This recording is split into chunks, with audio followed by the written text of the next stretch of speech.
Morning. For today, woke up a little later because once again I was up really late. So we had to start a little late today. But yesterday, oh jeez. Not only were there all the problems that happened during the stream, but then for the rest of the day, forged for like 10 hours just off and on throughout the day. Being able to get, being forced to get up, and then I can sit back down, and then I had to get back up again, and then I had to sit back down, and then I kept on having to do that all day long, and then got like 10 hours of forging in, and I was saving it during that time, and now you know what's coming. I was saving throughout the entire time, and eventually I noticed that my simulation memory, the budget down in the corner, which is behind my head on the screen right now, down here, you can see it right there, I had 0% on there, and I was like, that's a little weird, but whatever, it's just a small bug, right? That's not a huge problem, because whatever, it doesn't need to know how much budget I'm using necessarily. I can live with that. And then so some more forging later on, and eventually I came to realize that some other minor bugs from all over the place were happening, little tiny stuff here and there, that all felt like they were part of a bigger issue. And then eventually I was like, all right, I'm going to go ahead and restart the map, see if I can clear these little issues away. I don't even remember what the little issues were. They were just little things here and there. Oh, right. One thing was I tried to move a bunch of stuff, like this stuff, into the correct folder in here, and the other bug was already happening, so I'm pretty sure this did not cause the issue I saw yesterday. It's more like, basically, this is, like, I tried to click a whole bunch of stuff in here and move them into the correct folders. I don't even think I got to make that folder. Let's see. Yeah, no, this one's empty. And I'd created a, so I had actually started on building out the terrain, and I had made a terrain folder. It's a tiny bit of work over here. Because I only just started. Where did my block go? Oops. Oh wait, right. It's not here. It's up here. Nope. Now I'm confused. I was talking and then I lost a block. Did I accidentally drag it somewhere? Or did I shrink it?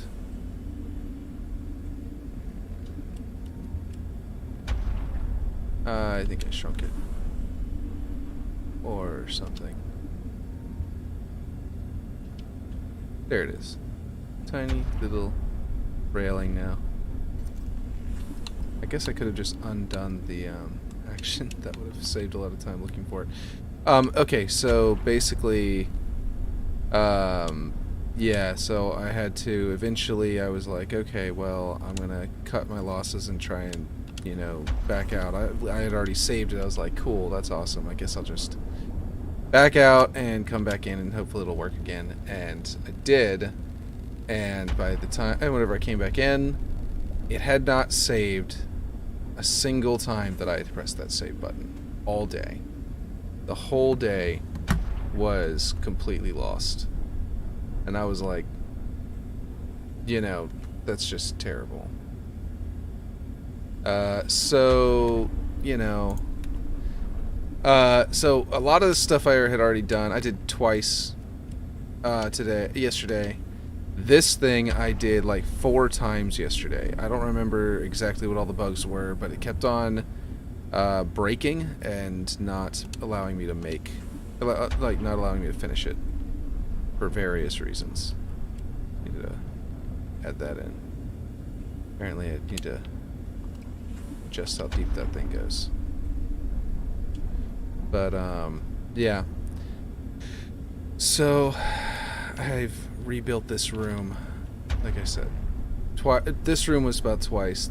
This whole doorway was like 4 times yesterday. Kept having issues. And I think they were all network issues. I think what happened was that I just kept on having like the same network issues that I had in the morning, I kept having throughout the day. And I just didn't realize exactly how much I had. Like exactly how many problems I had actually suffered from yesterday, until they had bugged out everything at the end, and it was infuriating.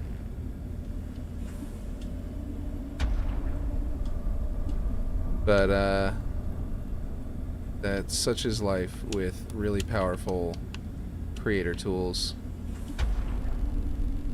You know, we can not gonna complain too much about it, because it's just, at least we have something that can do this.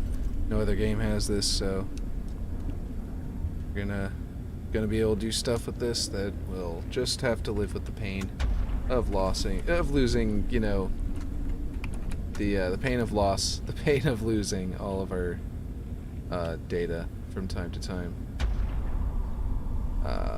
But yeah.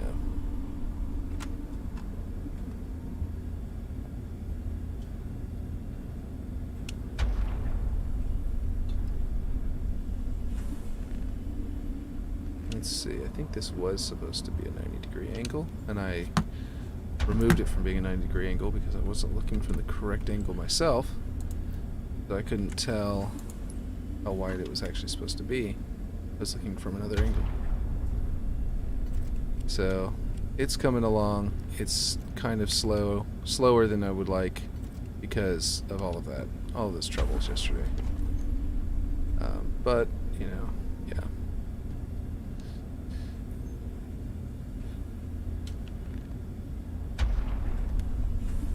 Duplicate this.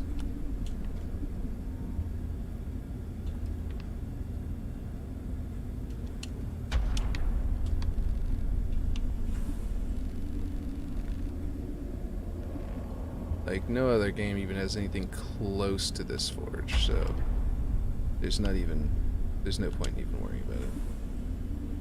Just enjoy the fact that we have the tool, I suppose.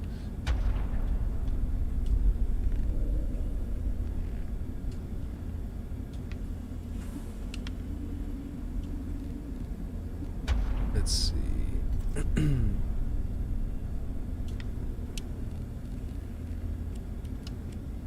Go. Give me a bit of extension, and actually that doesn't, like, you don't notice that unless you look real close. There we go. I love how the textures work out in this. Like, something about the rust texture, I think it is, like the scratches you can add to things. If you just keep it as the one texture, and you keep the dirt level really, really low, it doesn't blend as well. But something about the way the rust texture like blends over onto another piece always feels like you've got the like a really good you know, what am I saying, a good blending tool. It all works out. Something that you definitely couldn't do visually in Halo Reach or Halo 2 Anniversary or Halo 4 or even Halo 5. That makes everything gorgeous. That's not what I want to do. There we go, delete it. So I've definitely learned my lesson about just not, you know, I need to open a new copy of the file every time, or a new, like, you know, open the map up again, fresh every day. I'm probably going to replace this with a little triangle, because I thought this was the right way to go, but now it's just causing clipping issues, and I'll have to adjust the thickness of this, and then it'll make like a weird line, and that's no good. I did that a lot at the beginning of the Forge, because that's what you kind of had to do in things like Halo 2 Anniversary, so. But I've learned since then, and I'm still, every now and then, I'm like, oh yeah, I should just stick 2 rails inside of one another. That'll be the right way to do it. But then I realize afterward, like now, that it'll look way better if I just stick a triangle there, like this one. And the truth is, this one should even go a little farther, because of the way it is. But the problem with that is that if you look over here, the roof is a little bit farther than where this angle starts. I'm probably not going to do that. I might just leave it to where they line up, because that'll create some clipping into some like visual clipping right here. I'll have to make it go inside of this, and that'll either clip into this scratch layer here, because this one will be like that. Speaking of, this one's scratch layer can come up. I don't know if I'm going to keep all of these at whatever they are, like 100% or whatever.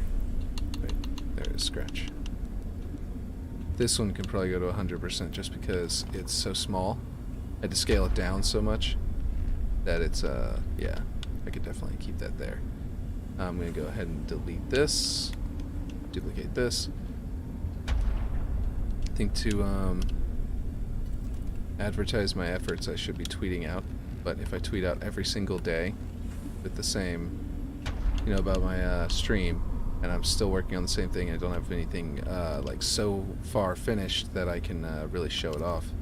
I'm a little worried that that'll just create sort of fatigue and make people not want to click on it.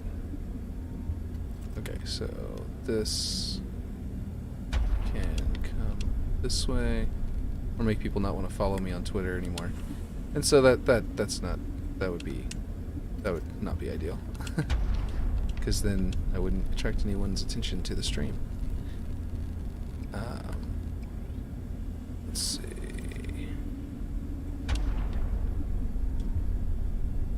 So I need to go ahead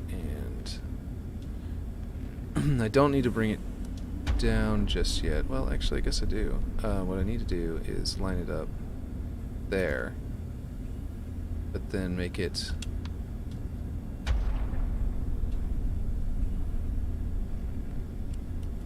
long enough to touch there. No, not quite.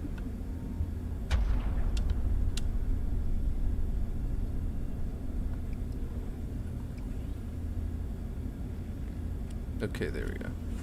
And then I need to snap it down here and adjust the height. Is that right?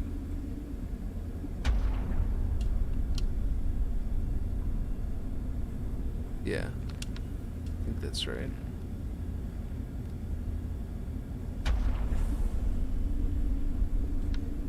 Maybe not. I think the height might have been correct. I just needed to adjust it just a hair more. Yeah, there we go. Okay, that worked out great. Now, to replace this angle is definitely going to serve as a great way. Jeez, why is my camera going everywhere? Okay, nope. Look at that. Definitely need to adjust it in.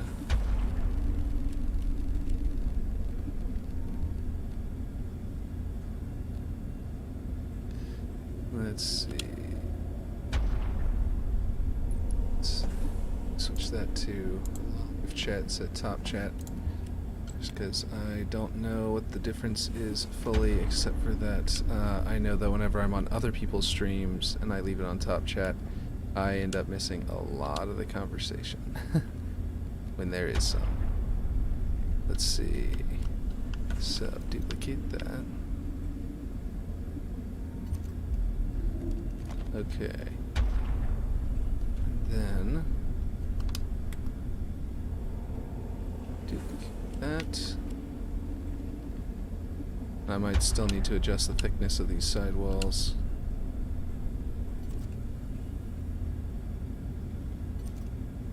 Is that where this one is? No, it's higher up. What did it snap to before? Should snap in position around there, but I must have something over here that I don't have over there. Oh, I never adjusted this. Right. That's simple. I don't have my corner because I never adjusted it. To give myself a corner.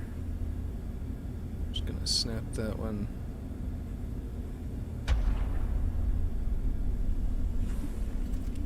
That should work. Delete it. Okay. And snap that in. Now, I think that this one wants to be that way to make the rust line up a little nicer. Oh wow, it's seamless. Even though there is an actual seam there where these are like ending here, ending there, that rust layer just makes you don't even notice it until you're actually looking directly at it. Like, you're fighting in here, you're not even going to notice it's there. Not even close. Okay.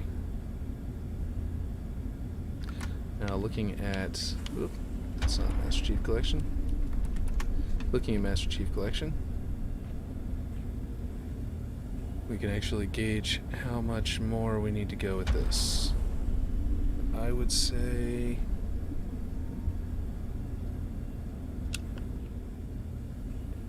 that I didn't go nearly thick enough the triangles, and then this is not thick enough, and then we'll have our doorway. But let me look at it actually in Master Chief mode, in Spartan mode.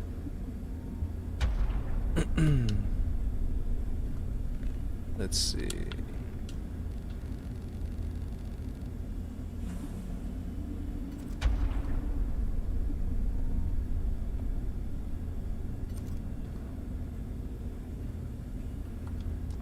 Is that going to be right? Yeah, that feels better than the left wall. Let's delete that. Duplicate that. I found out there's someone else making a version of Waterworks where they're going to be a Waterworks in the desert, which sounds pretty cool. And they're taking some other liberties. They're saying it's going to be pretty much one-to-one, like just like mine's going to be. And that they've been working on it since day one, just like I've been doing. They just weren't aware of my stream, so they were not. They created a little bit of overlap with what I was doing, and I created a little overlap with what they were doing. But fortunately, the vision of the final product is going to be very different, because mine is going to literally be one-to-one Waterworks. Oh, I have tossed down my assault rifle so many times in this. Okay, so now I need to I'll grab this and duplicate it. And the angle is probably going to be the same, I would imagine. That's not what I wanted to do. I wanted to go back to world and turn that around. I'm just going to snap it as the correct angle at the exact same angle, and then... Oh, you know what? I'm not going to be able to do this because it's a sharp corner there on the original map. So I need to duplicate this, bring it around, and flip it. No. Yeah. Flip it, turn it around, bring it out, snap into position. That'll give me my sharp corner.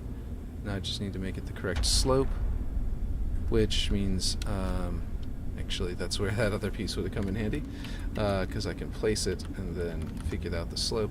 Before I do that, I want to figure out what the actual slope is, so I'm going to go into Blender, sort of move my way through this structure a little bit, which is a little tough because of how, you know, moving inside of things is in Blender. Here we go. It's not like you have camera controls like moving around in a first-person shooter. So these two, and then what I'm going to do is I'm going to hit period to correct my camera. Now my zoom doesn't jump me through the wall as much.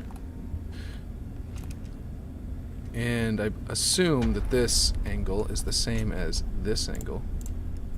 So we're going to Shift D to duplicate, rotate, and we're going to try to make it flat and see how much effort that is. Like how far we got to turn it before it becomes flat. Put that little cursor right inside the floor so it lines up the floor. And then we're going to go like this in the top left corner of the little blender. It'll tell me negative 35 degrees. Let's see if that is flat. It is not quite flat. It's still kind of the line of where it clips through the floor is moving across it. That is probably flat, so that's negative 34 degrees. It's a little off. You can see it kind of gradually move across how it clips through, but it's really close. And if I go any further than that, that's going to be negative. That's going to be like 0.5 degrees difference. So I'm not going to worry about 0.5 degrees because that's a little bit bonkers. I will worry about it if it causes the room down here to somehow end up not being the right size for the jump gap. This is probably thicker than it needs to be. But yeah, that's the only thing I'm concerned about, is if that jump gap is wrong, then I'll worry about it. So I'm going to use this panel, but I'm going to reset its rotation. Then I'm going to flip it from its source, and that will give me a nice flat panel that I can say rotate. So it's 34 degrees, so we can go 30, 5, and then go back 1, and then snap that into position. If I can see what I'm doing, that'd be great. Here we go. And then now we have a flat surface that is exactly at 34 degrees, and we can scale this up until we match it.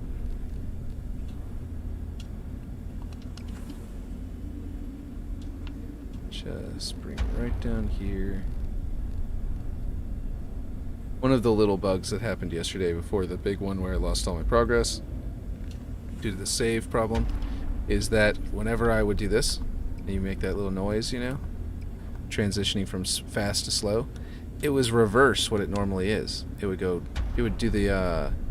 one noise, and it would, like the sort of powering up sounding noise would occur, and it would but then it would just it wouldn't actually work, you know.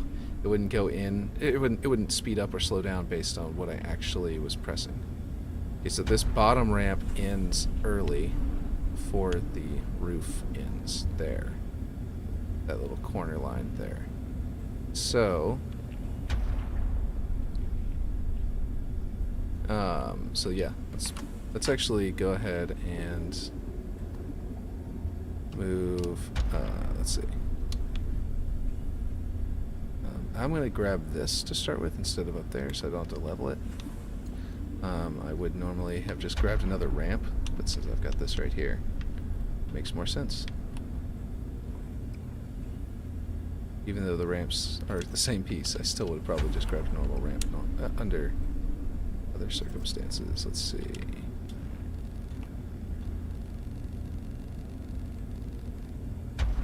If I can, I want those textures to match up. If I center it, not really matching up.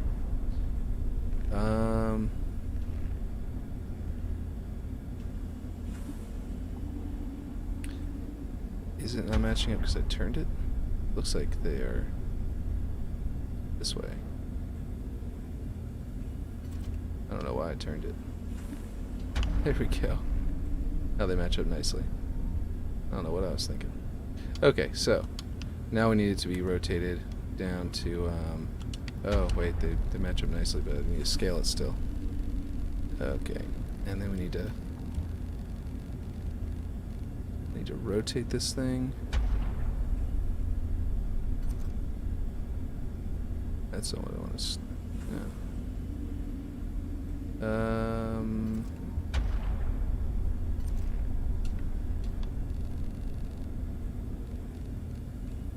this will work. It doesn't actually match up, but it sort of feels like it matches up. Okay, and it might match up once I scale it the other direction. Okay, so rotate. Oh. But we need it to be... What the heck is happening? That's not what I want to do. Why is it going all the way over there? What the heck? What is happening? Oh, I see what... Did I just accidentally undo that and then not redo it? Okay, sorry. That was a little bit wonky. And now the texture's matching up, and it's the correct width.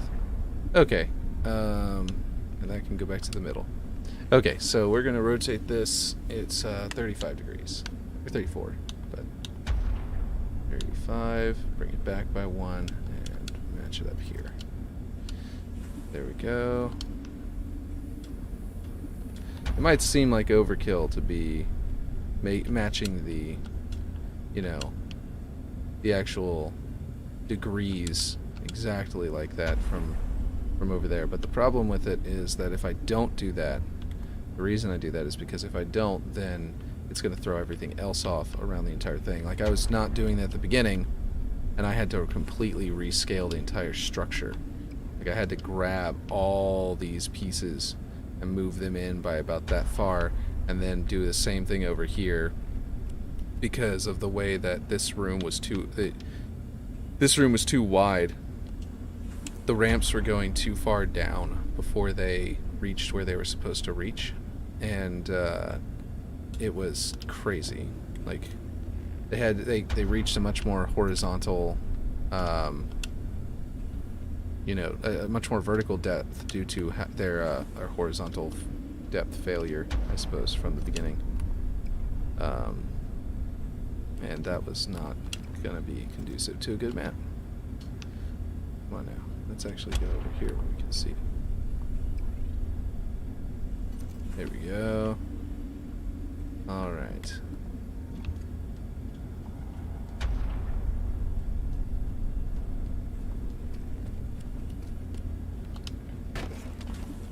Now that's putting these two platforms at a very different height.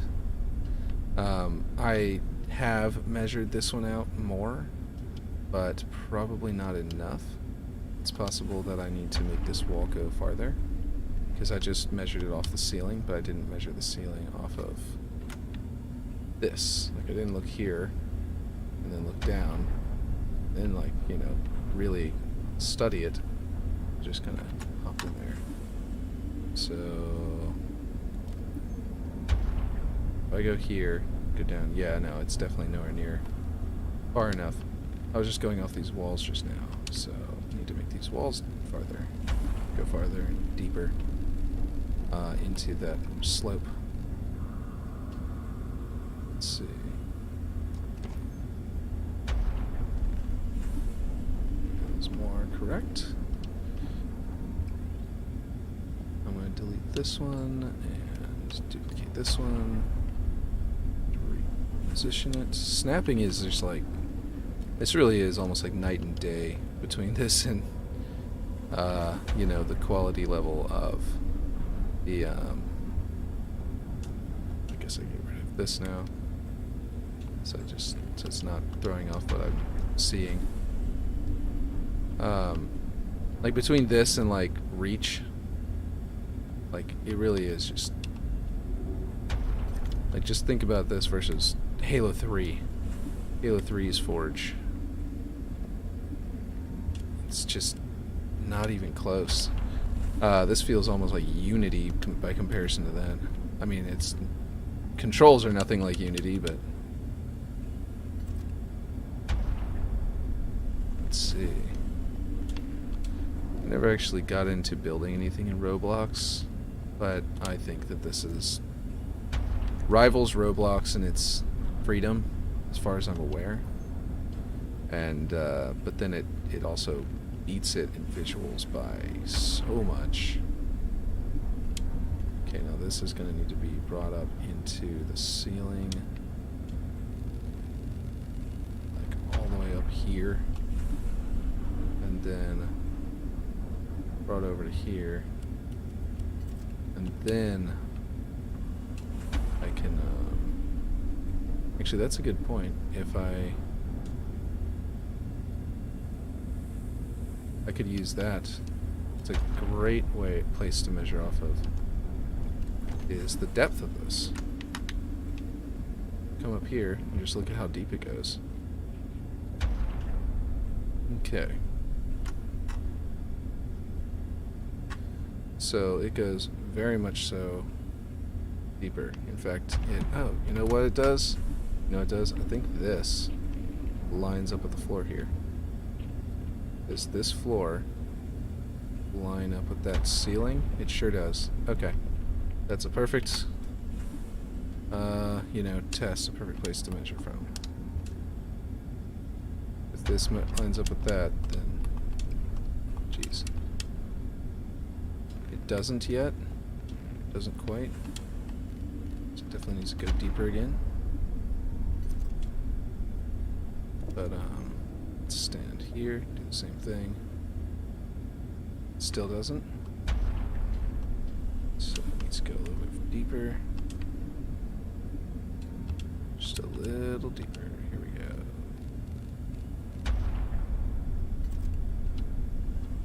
There we go. Now this should be it.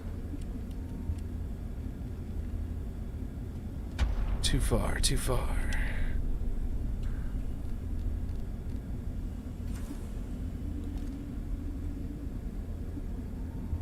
Yeah, that's the spot. Might come back a little bit more, but that's basically it. Yeah. Okay, so that'll give me the depth, and because it comes to a sharp, that is the exact point where this wall starts, I can use that to measure my room off of. Go this way.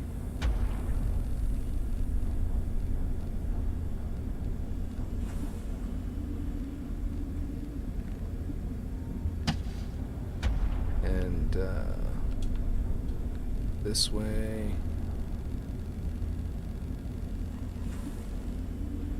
And then I'll duplicate that one. Not that one. This one. I just accidentally hit the wrong button. It said delete. There we go. See how that feels? That feels right. Okay. And that should give me the floor depth. Bring this back a little bit to around there. And that means this side's slightly higher than this side. They're both way too thick, but which is actually inaccurate to this. About as far as which one's higher. That side needs to be higher, so I made those ramps a little too long. Which is fine because I hadn't actually adjusted them yet. I had just gotten them in there into position, and then I was going to adjust them. That also means my gap will be wider, which is better because obviously the gap is very wide here. Later today, I'm going to be scripting a ladder, and I'm not using Red Nomster's method. His is like a quick time event almost, where you go up, but I have an idea for what might work for one that works exactly like this. And you can even stop midway up. You can just stop here and then look around. I'm pretty sure I'm going to be able to figure that out. I have a very specific idea that I'm like 99% sure is going to work perfectly. Obviously, I might be wrong, but we'll find out. I just tried to go into edit mode in Master Chief Collection by hitting back. Okay, so let's go back over here. If these are too thin still, well, yeah, they might be. I can thicken up these walls. Let's see. I don't know. Doesn't super matter. Yeah, they're a little. I feel like they're a little thicker. Master Chief Collection. They are. Okay, that's cool. Good to know. I'll do this one because it's already scaling on the correct side. That looks more correct. This one's also already scaling on the correct side. And then I'll copy them both over at the same time. Like this. Delete. Always hit the wrong one. There we go. That feels much more accurate. Because these corridors are super tight. Okay, so let me go ahead and save it off. And what to put back here is a good question, because if I just put the corner angles, sloped corner angles. So first of all, I'm going to go ahead and grab the corner angles from over here that I've made a whole bunch of that are all right angles. Like this one, duplicate that, come over here with it. Whoop. And then I'm going to 30. No, wait. Bring it flat first. 30, 5, bring it back by 1. Okay. It doesn't go there. Wait, does it? And then it just has a slope continue down? Oh, okay. Yeah, that'll work. So it does go there. It's a little bit thinner than that. We'll duplicate it. Bring it over here. That's not rotating. Oh, I see. Because I'm not in 45-degree mode. What did I do? Okay, there we go. There we go. Of course, I didn't make the correct depth, so let's see. It's triangle, so it's going to go the opposite direction. What about this one? This one is correct. Okay. No, it's not. Wait. Okay. Flip it over. Rotate it sideways, because they're right angles. I could just do that. Then bring it up here. Make a touch here.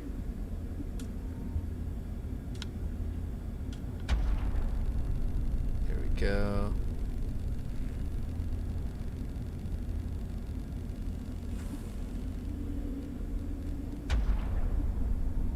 Let's see.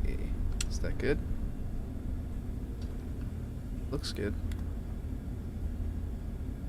Okay, now to do the end points on these angles. That's going to be... It's always a pain in the butt. In this case, though, the thing I'm going to do is I'm going to scale it up substantially, or scale it down substantially. And going to actually, let's see. No, not this one. This one. Delete. I want to make a tiny version of this.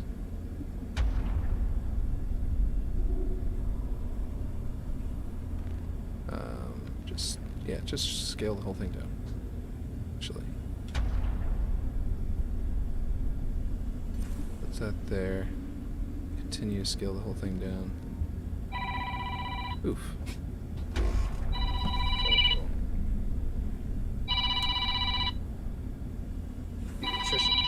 Hold on one second.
Okay, it was a confirmation.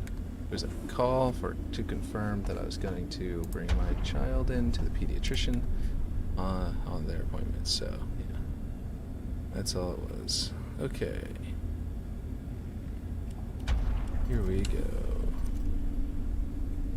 Now I think if I go to not camera objects, I should be able to. Yeah, that would be the correct angle, or the correct way to go. Oh, and 45 would be the correct way to go as well. Is this correct? Is this the right way to do this? Let's go back to world. Okay, this might be the wrong angle. I did this before on the other side. Right. Well, it might have gotten deleted. Oh, no, here we go. These. I built out a piece just like that. Right here. Maybe I should just duplicate these. And then use it as... Oh, right. I had to use one of these pieces. That's why it works. And I did the same thing up on top of the one of the other pieces the other day. Okay. So the idea is to get it basically lined up like like this, and then to scale it correctly so that everything lines up, which is kind of a pain in the ass, but it'll work eventually. So that, and then you actually angle. You need to actually, here, I'm going to reset its rotation so that I can get that angle at, okay, 30, wait, no,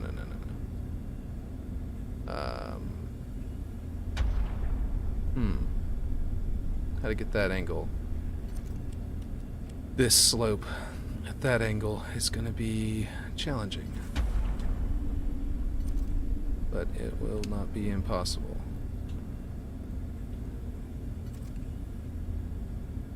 And scaling is going to be involved, which is going to be a pain in the butt. But actually, I need it to be this way. Wait. Okay. Jeez. So is this piece even gonna work? Because now that I'm thinking about it, it might stick up out of the roof. Like out of the top. Just to get the right angle. I need my...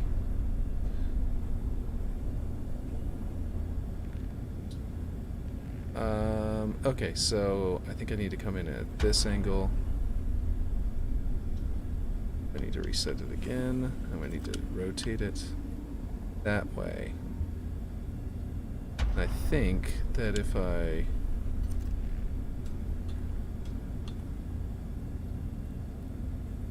this is the angle I actually need to bring it into.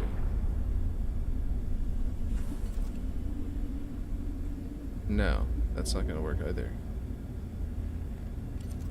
It needs to be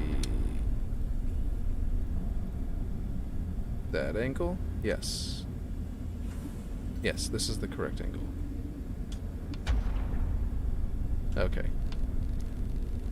So it needs to come in like this.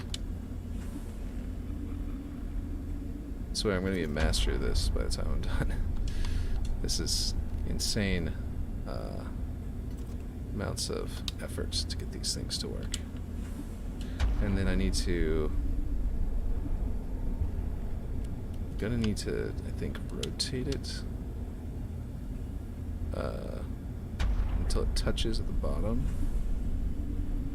And then I can get the depth correct. And then combine that with the proper width.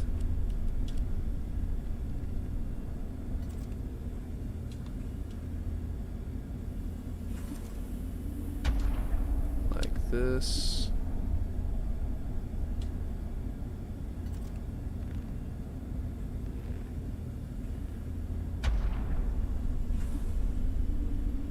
And And then this needs to come up so that I can make it actually like touch there.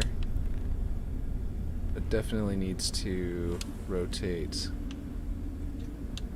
Let's say, okay, so we've got 34-degree angle, so probably the angle it needs to rotate here is the rest of that until it reaches 45, so 11 degrees, I would assume. No. 5 is almost enough. There's no way it's 11, right? Right? Maybe I'm right? Wait, I was right. 11 degrees. Just gotta go down to...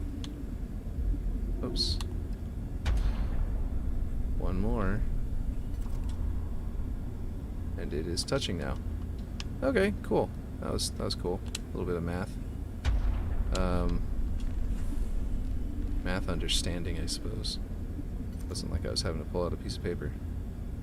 Okay. And then we bring this stuff back down because the new angle makes it a little bit easier to see. And, is this getting that angle correct, though? No. Doesn't have this angle correct either. Oh, okay. Do we need to go 11 degrees this way as well? I don't think this is going to work. I'm just trying it. Because of how it's going to...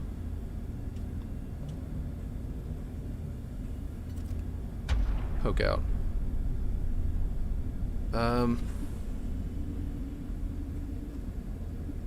You know, it might work though. I think I might have been right the first time. Use a regular triangle. And just do a weird angle. Because all I need to do is think in terms of where my 3-point angles are and where my 4-point angles are. Like if I scale this down here, and I already have correct 3-point angle, and all I need at that point is to think in terms of a 4-point, that 3-point. I've got two 3-point angles basically. Yeah, this was dumb. All that other extra work, not worth it. Here we go. 30. I think this is going to be... No, that's going to ruin this angle. Isn't it? Because this is, like I was saying, my 4-point angle. This one has 4 points. I just have 3. Does that mean I need to expose a 3-point over here? Like this. And a 3-point up here, which is not possible because this is this type of triangle doesn't have two 3-points touching each other. While I was using that one, there are two 3-points touching each other right there. 1, 2. So now I need to think in terms of maybe clipping half of this into the wall to make this 3-point show up correctly.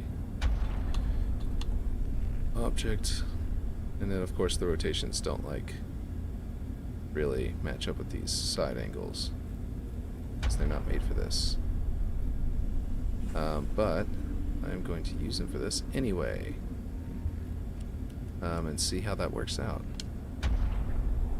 Try this. I'm gonna go up here. What the heck? Where is that rotation point? Oh, it's on the end. Okay, I see. It'll actually be a little easier to manage. Here we go. I think it was... Now we need to go 11, right? If this is the angle we're talking about here. Oops. Back to 9.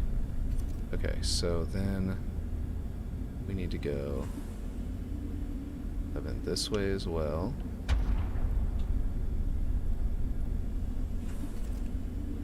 Wrong way.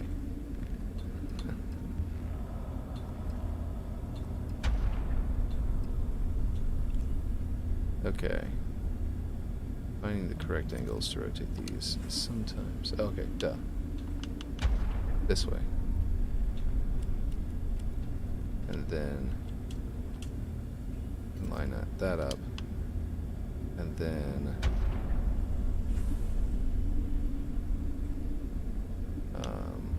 be another 11 this way. No. I think it's about... Okay. So if we look at scaling, we can adjust this.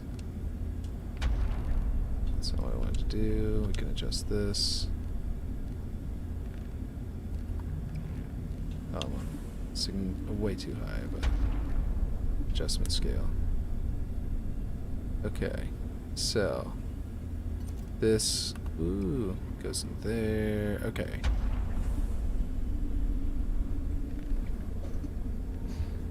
What I need to do is flatten it out to this angle, to this right angle. Means I need to switch it back to the middle. Need to figure out the exact rotation to pull that off. Which would be really nice if it wasn't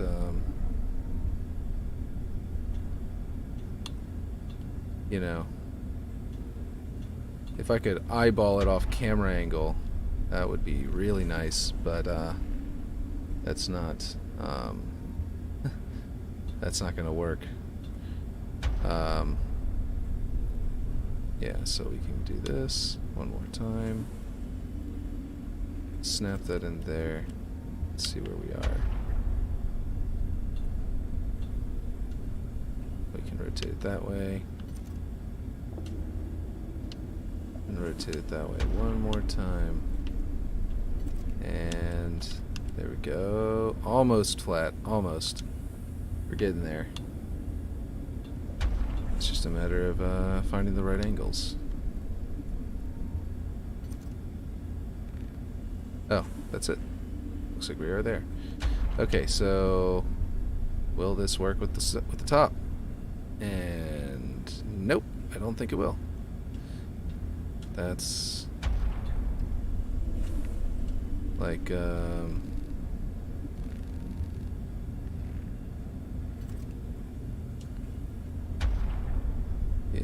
Okay, so we've got to. Well, we would have to rotate it a lot. So which one would work better?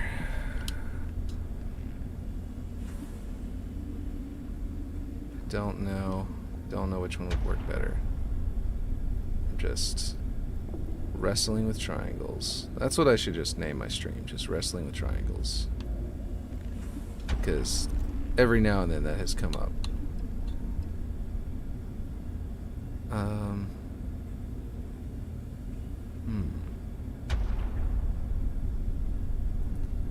I have no idea.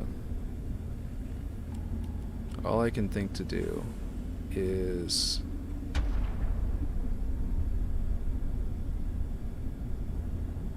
so if I were to focus my attention on, let's see, let's duplicate this one, let's put the focus our entire attention on the top triangle. Like this. Grab this one and drag it away.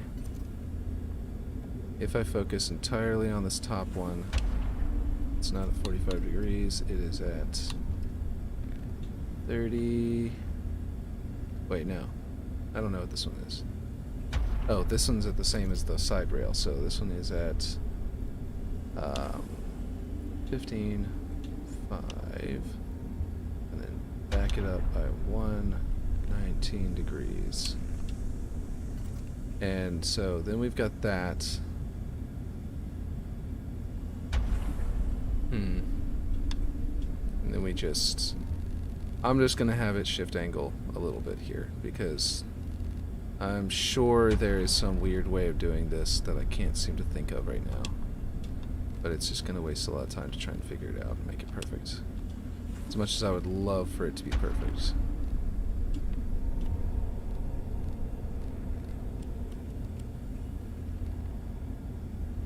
So, well, I thought I could just do it that way, but I do need that.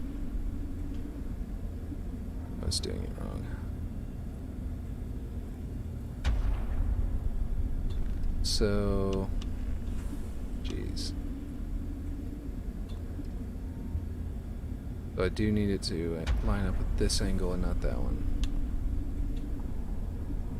Oof.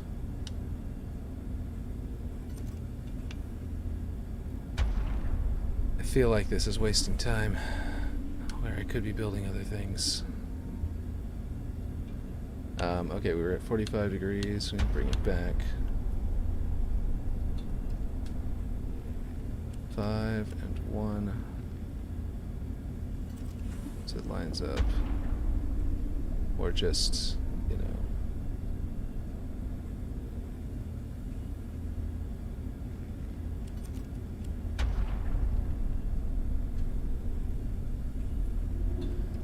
Okay, so if I snap this to...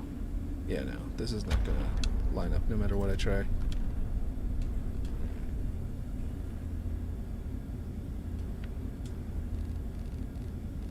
We're gonna bring it back to being basically the exact same pizzas down there.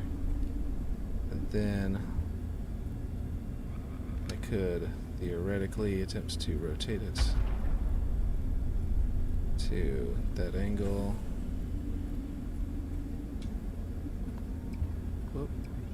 And snap it down here. But even that is going to just cause problems, I think. Because for it to line up at the top, it's got to not line up at the bottom. So then I'd have to rotate it. No, not that way. I need to put it over here and rotate this way.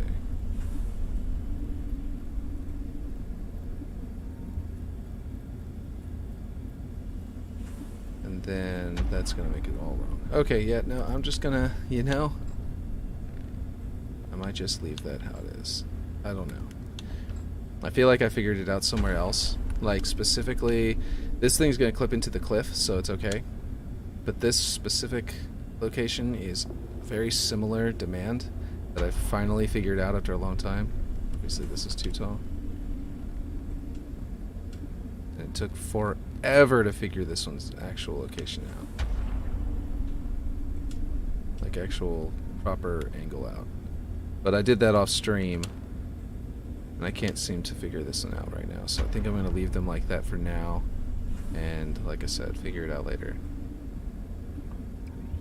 Feels like it should be easy, but it's not by any stretch of the imagination.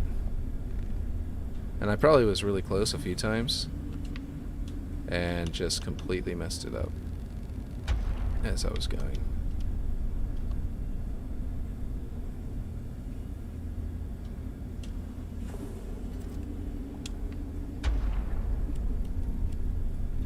Get back to my 45-degree angles. Oh.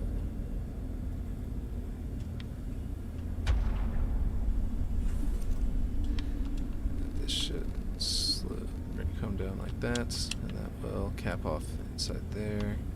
And duplicate it, bring it over here.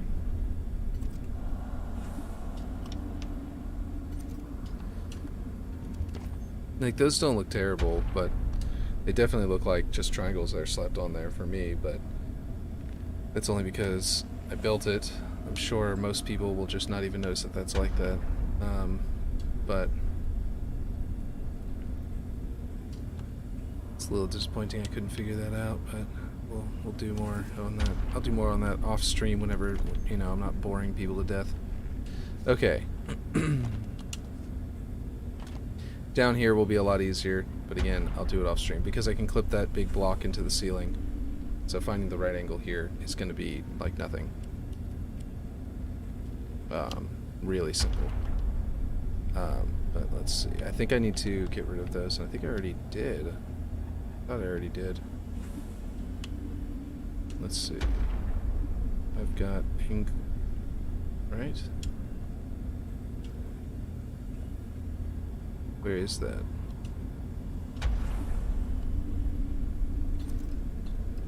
Oh, that's, this. Right. And that was my best bet for not clipping into that. I think actually, wait, that's right. If I did this right, assuming this is the correct height, then that is the height of the ceiling. Or roughly. What did I just do? Went to the stream instead. What am I doing here?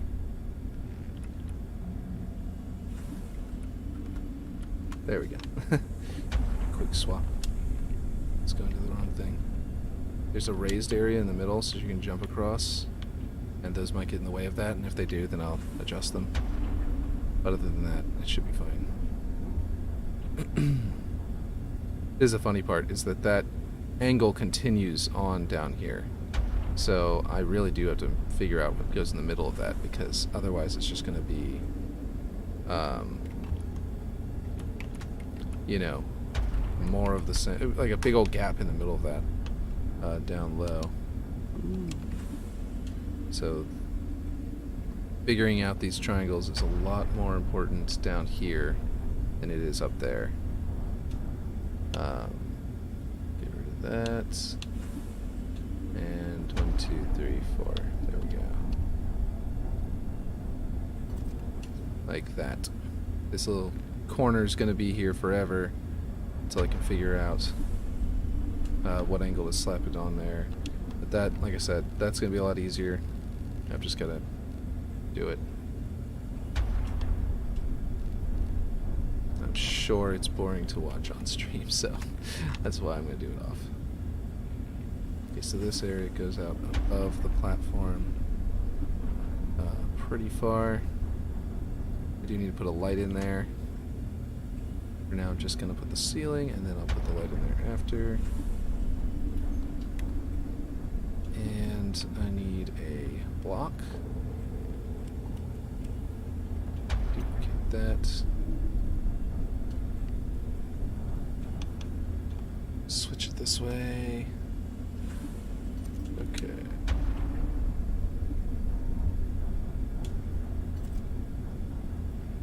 And then,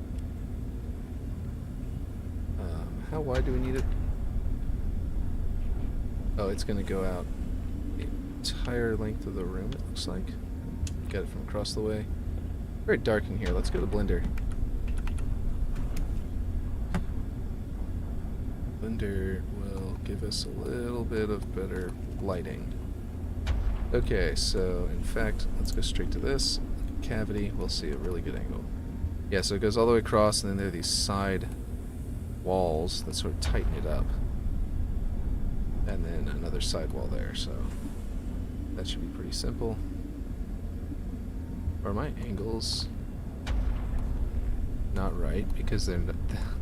I put 45-degree angles, and these are not 45-degree angles. They looked like it in the Master Chief Collection, because from this angle, they look like they're 45 degrees.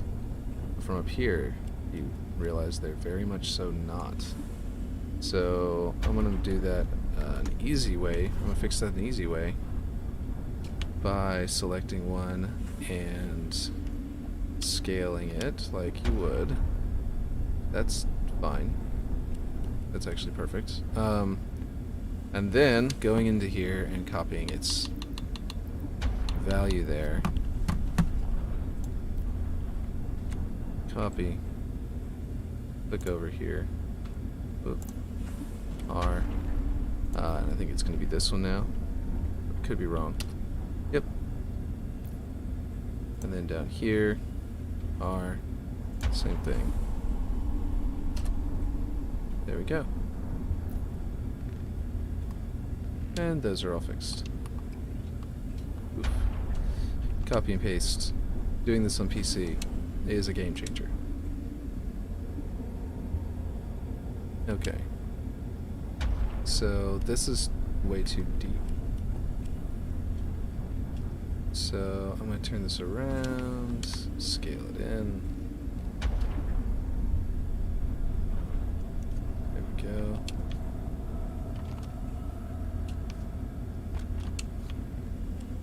This side's supposed to be the higher side, but I think this gap is about right. So I'm not sure what I'm going to do about that, because that means my floor over there is not right. But the thing is, I know that, This area is all wrong in one way. The ceiling is too high. I had to make this thicker just to make up for that. But this is basically where all the tolerances hit. They all collide in this room. Every single thing that's wrong about the angles, about the measurements of this entire structure, it's all great compared to one another, except for it all leads into this room and makes this room too tall. You can summarize all of it in here. It's the focal point. But, yeah. Well, maybe this isn't... Maybe it could be a little bit higher over, like, farther away. Because I know it's, like, really tough to actually... It's, like, practically a skill jump in the original one. Because you have to do it where you don't hit a ceiling. Like, if you go over here and you hit the ceiling, and then you land here just fine. If you do it this way, sometimes you can end up hitting a ceiling and falling off. I guess it's mainly if you're too far to the side, but...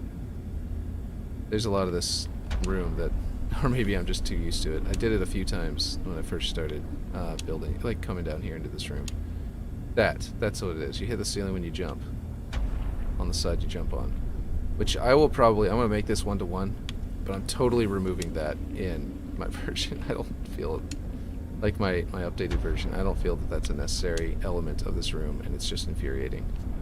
It's like, this should not be a skill jump. There should be skill jumps, but this should not be one. This should be a way of getting across, because if it's not, then this side already spawns with the, you know, one side of the map is, you know, they're not balanced this way to that way. So whoever has strength over here, probably that person with the team with the bridge there, they can teleport from base to out there, and then they can walk this distance. And they'll be way faster than the other team who has to walk all the way out and all the way up. And then by the time they get here, they'll, you know, that team will get in here and get the energy sword. And for this team to also have a height problem, that just makes it even less balanced. So the energy sword really should be in here some other way, but I'm not sure if I'm going to... You know, obviously I should probably tweak where it spawns or change which weapon is there and move the energy sword somewhere else, but or something like that in my version. But in my, like, you know, glow up version, I was calling it. But I don't know if I'm gonna worry about all that right now. That's just talking about much future plans, like much farther into the future. Okay, so I need to duplicate this. I know I was doing the ceiling a second ago. And I never finished that yet. But I'm going to snap this in here.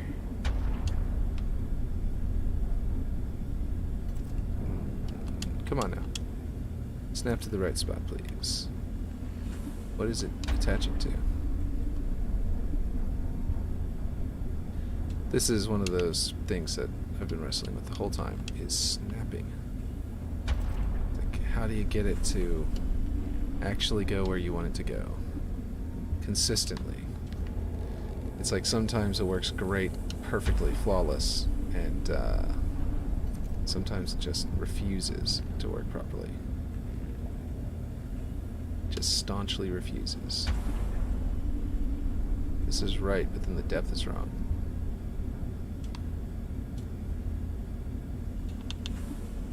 Go.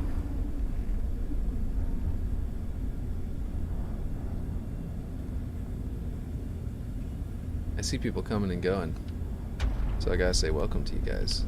They're still here.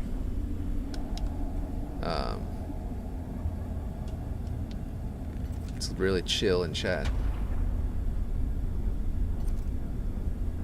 No one's really being all talkative, but it's still a chill atmosphere. We're just building stuff. Let's see. Do the same thing here. Probably end up deleting one of these and replacing it with the other one eventually, but for now, I'm just going to measure them. Let's see. Then we can... Yeah, we need that ceiling done. And the ceiling is actually just the width of the tunnel should work. should be able to snap it to...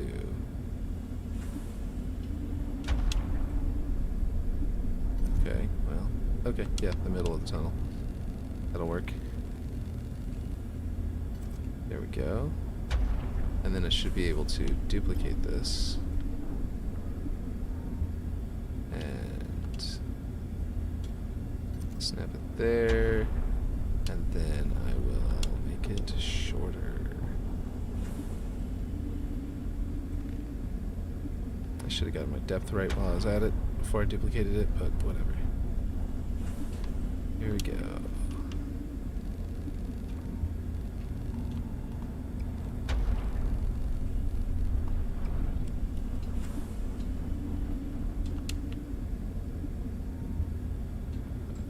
That's not what I wanted to do. I'll delete the block. I wanted to just... Oh, that's not right either. This scaling tool.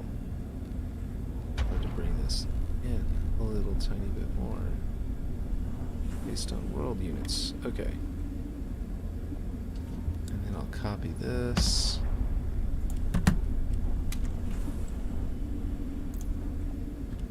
Put it over here.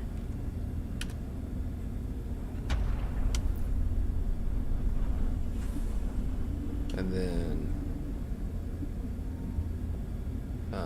duplicate that. Well, actually, just delete that duplicate and make it a little bit longer first. It's going to clip into the wall, which is, you know, what we want for now. Then we can line this up. Ooh, there we go. There we go. Oh wait, no, we want to line up here. And that'll tell us how deep we want it.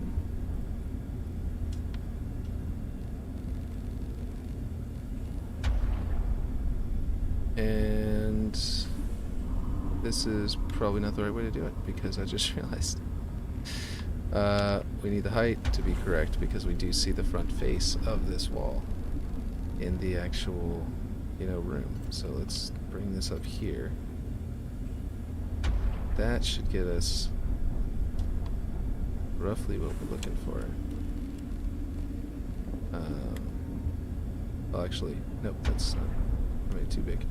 So I really need to duplicate this, turn it around, and snap that in. And then we can bring this over, and boom. Let's see. Is that? Nope, that's perfect. Nope, too far still.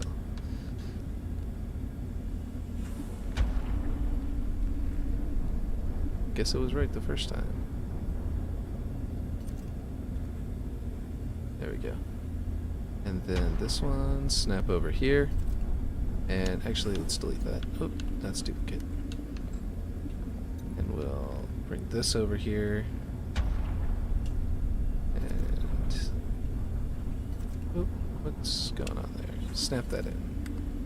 And then that'll give us the ability to flip this over and increase the height by a significant amount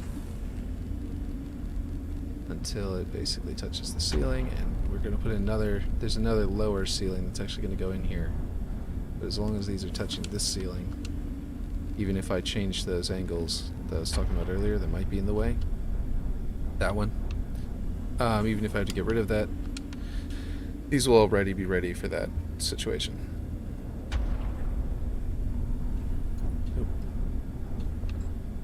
Every single time, I swear. Yeah, and that time I wanted to duplicate and ended up deleting. It's like every single time I do it, I end up doing either duplicate or delete the wrong way.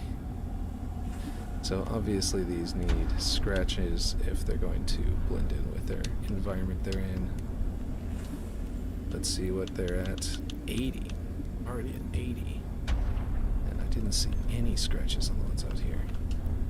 Just didn't feel like I did. In that case, it's these that need to have fewer scratches, because that's insanity. You know what? They need this brought down. That's the real thing. And this area down here is really going to be a rusty room. Let me see about those walls, actually. I've been doing rusty as the, like this side is super rusty on mine.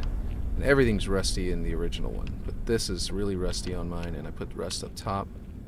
I'm thinking about putting rust down here, because the bottom, like inside the building, which would be the only rusty room inside the building, because I feel like, you know, it's the lowest point in the building. It's where all the water would sort of drip down to. So any moisture in this building would slowly make its way down these ramps until it gets down in here.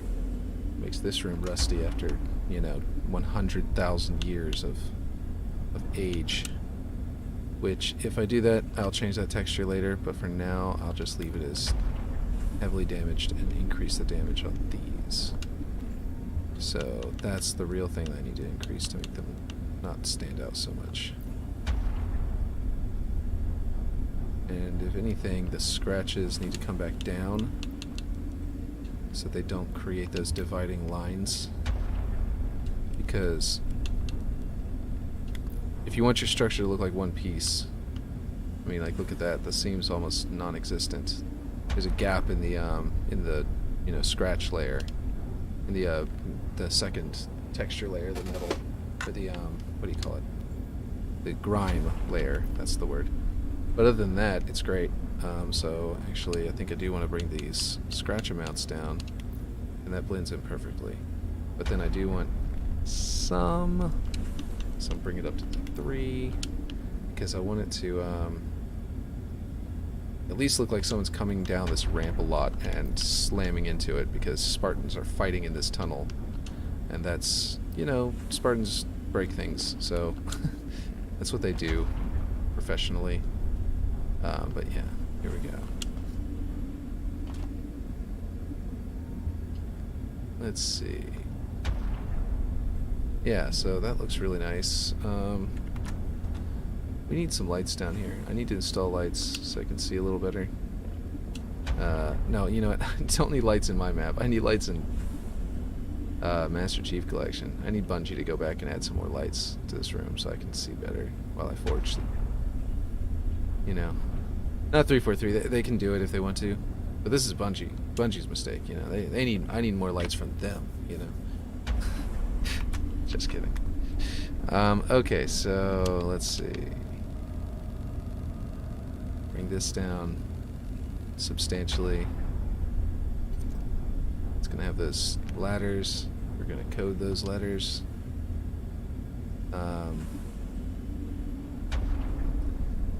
Yeah, okay. So we need a really, looking over there, this tiny little lip right here. Tiny little lip right here that you can stand on, which is kind of important for being able to ambush people who are chasing you. Especially, or just, you know, poor saps that are walking in here. And then it's got a little angle. Oh, I never even noticed that angle before. Interesting. It's going to look really weird, actually. To be honest. In this, it's going to look like I made a mistake. But, that's not the end of the world. People make mistakes all the time. Let's see. I think it's definitely thinner than I gave it credit for. That's probably more accurate, because if I come over here as Master Chief, whoop, okay, he did not like that location. When I look at it, it's a little bit wider than this. I made it a little bit too thin, but the, yeah.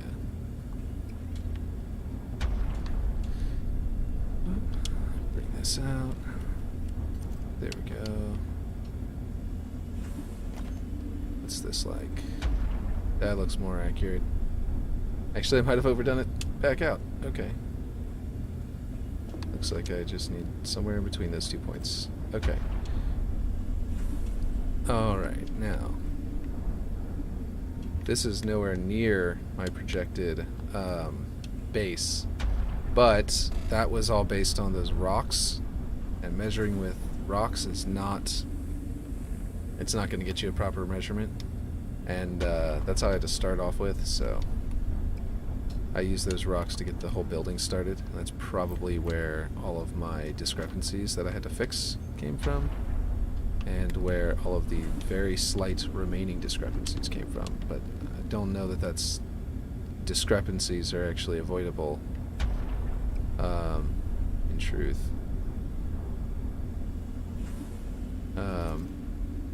They're just going to be minimal. The goal is to minimize them until they are practically non-existent. I believe this platform is also thinner than what I'm giving it. Yeah, much thinner. So I need to do both of these, and I'll probably just keep this depth perfectly lined up. Probably. Yeah, I used a snapping of 1/4, so this should just go there. Perfect. Okay.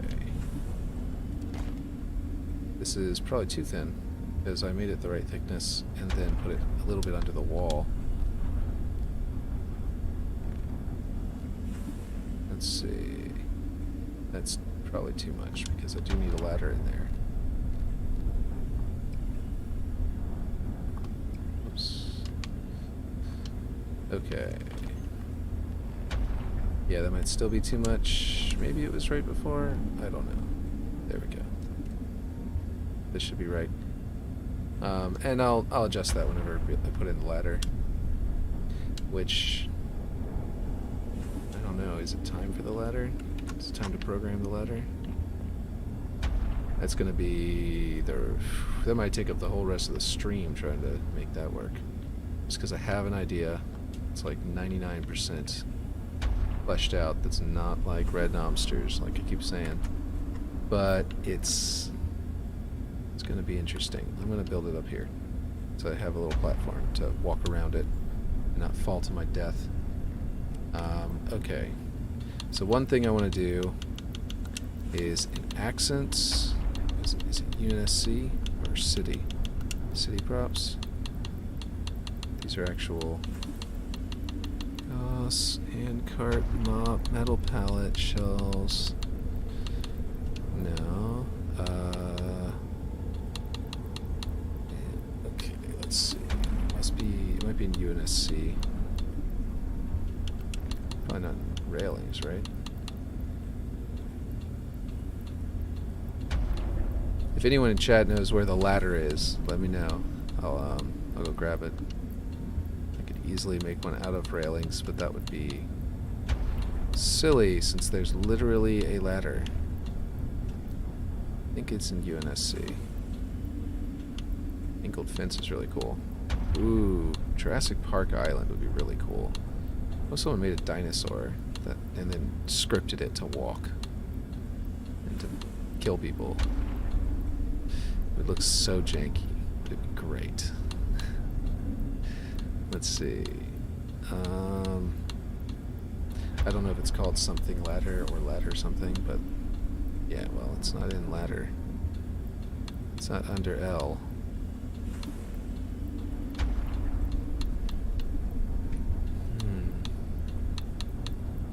If anyone in chat is in the game too, please do help me figure this out.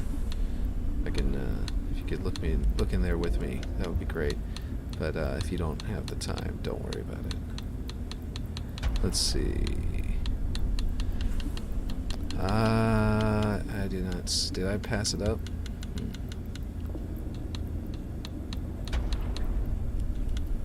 Workstations. It's just computers. Do need to figure out what that is. Maybe it's up higher and I... Tina's arena. What's arena got? Barrels, bazaar. Maybe it's something that's from bazaar? Bodies, city props. Oh, I guess I gotta go through those same ones again and see if I can find it, because I know it's in here somewhere. Ah, there it is. Extendable ladder. That was simple. I must have passed it up. clearly passed it up.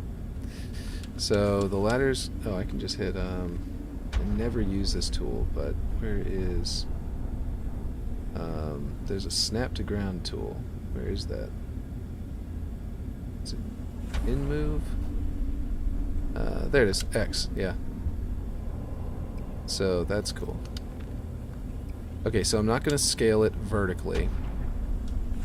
Like, I'm not going to do this and just keep that platform up top.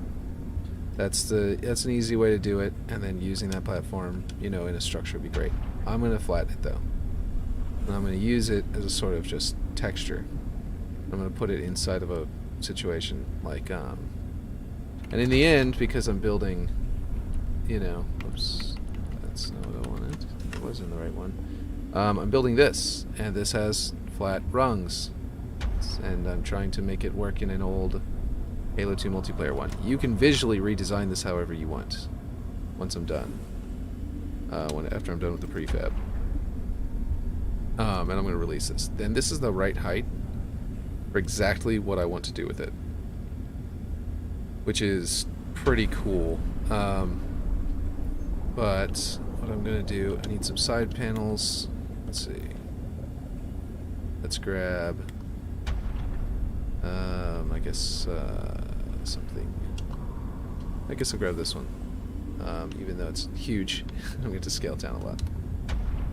Let's see. Oh, not what I want to do. I'm going to scale, and then I'm going to bring it all the way in for now, because it's got to be real thin for those sides. In fact, as thin as it can get, if I can, would be ideal, I think. And then this way, need to make it very thin as well. Ooh, move it over. Put that there. But we actually want to... Yeah, I think we want to line it up so that it's perfect fit. That way, whenever you stack them, you can make any height ladder by stacking them. That's what I had in mind. And I think that I can get this to work exactly like Halo 1's ladders and Halo 2.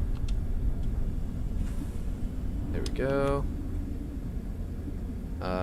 Duplicate over to here. Actually, let's go see if this is... No, that doesn't poke out far enough. Oh wait, but they use little angles at the end there. Yeah, okay. So I'm gonna grab this and duplicate it.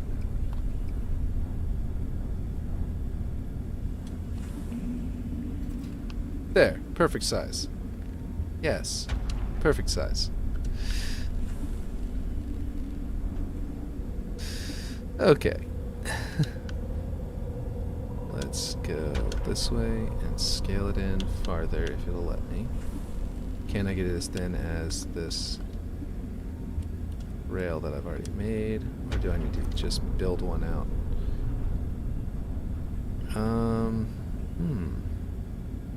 Might not be possible. So I might need to adjust the thickness.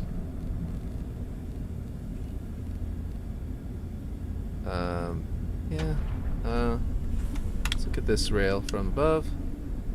Because I'm visually matching it to mine. Like I said, anybody who wants to use this in the future can just do that. Yeah, the angles aren't quite right for this, but I don't think I can make triangles that small. I don't think triangles get that much smaller than, you know, rectangles can. So to make even smaller triangles will be nigh impossible. Let's find out, but just to be sure. But well, they get a little bit smaller. Oh, they get a lot smaller. Okay, maybe I'm wrong. This means that my base version... No, never mind. They looked smaller due to perspective. They are definitely not small enough to put in there and build out this shape. Like even with this being the wider side. So I think I'm just going to have to go with the thicker design. Delete it. and to make my front angles be this sort of tighter angle. And that's important for being able to get in and out of it easily. But actually, this does bring up a good point that it needs to be a little bit deeper, because I am falling out of it, so to speak. I was just running into it, and it was just sort of rolling me out. Like, I don't want it to stop you from, oh, I want to go around. I don't want you to be able, I want you to be able, you know, cancel, essentially, the ladder very easily. So here we go. Duplicate. And move it there. Okay. So this is basically the structure we're looking for, and then you can duplicate this up. Oh, right. It's not exactly yet. I mean, I guess being able to put this against a wall, maybe better to leave it like this, because then you can put it against any wall and snap it on. No, I think it would be good to have a wall to attach it to. That means I need to, yeah, I'll duplicate this, snap it there, and this we can make the thinnest it can go. In fact, can it go even thinner if you turn off? Nope. The 0.001 is the smallest measurement, so it doesn't go any thinner than that. Oh, right. I actually want this here. Nope. There. So that I can bring this in.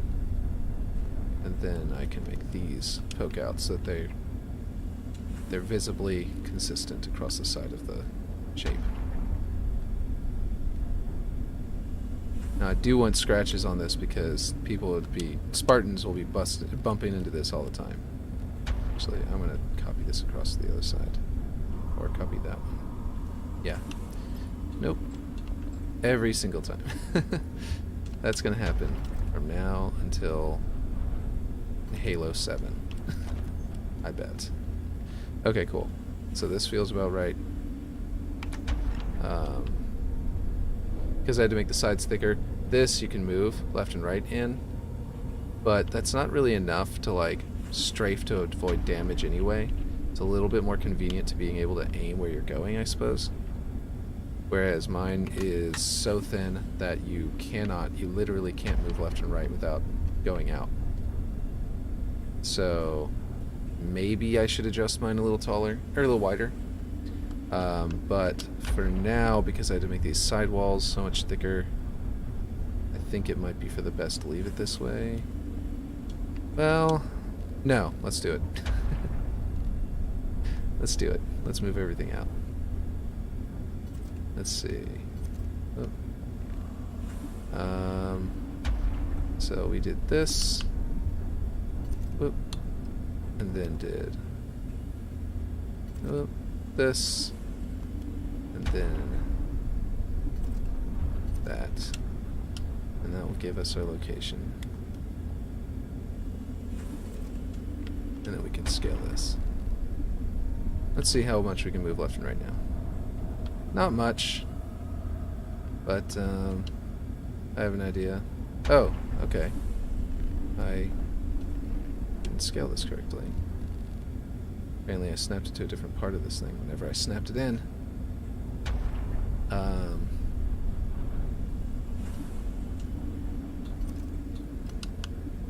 Okay. And that's even with this tight movement. Okay. Let's scale it a little more. By the way, the reason I said this is the perfect height is because I was saying, because I know that I'm going to need, let's see, what did I snap it to?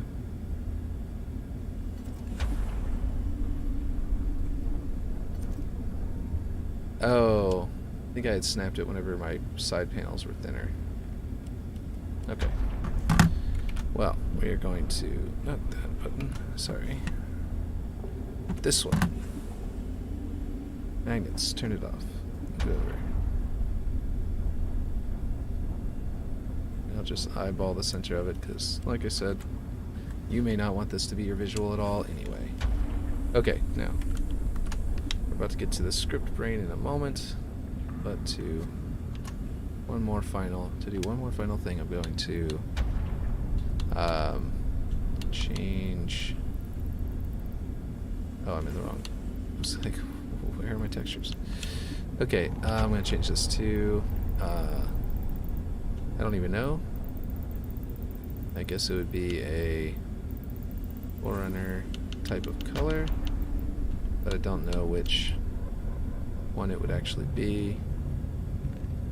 It definitely is applying a color, which I can show you how to get rid of that in a second.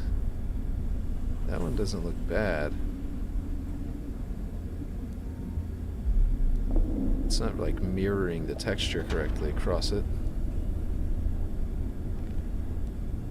But it had subtle enough lines that it looked pretty good. That one's all super deep grooves.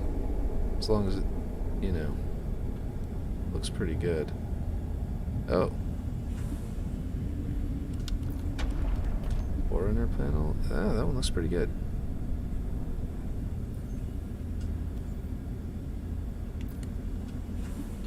And then this one would be... go up to...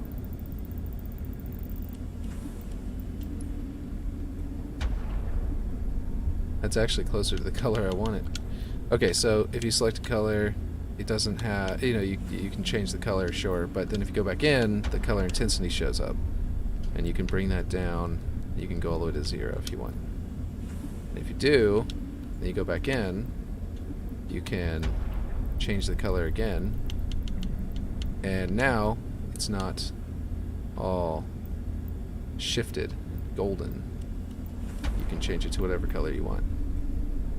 So you can either have no color. Well, actually, it ended up defaulting back to its weird color. What the heck? Oh, I've got to select one, right? And then go back into it, and you can zero it out. So that's the actual color of the texture that I applied to it. But I actually want slightly yellow, shift, because it's like a gold. And so that means I need to come down here,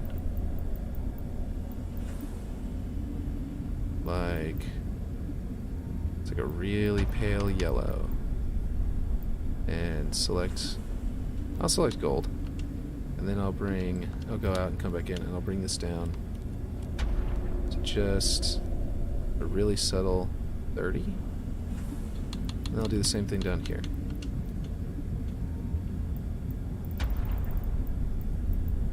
And I might make these rails even less than 30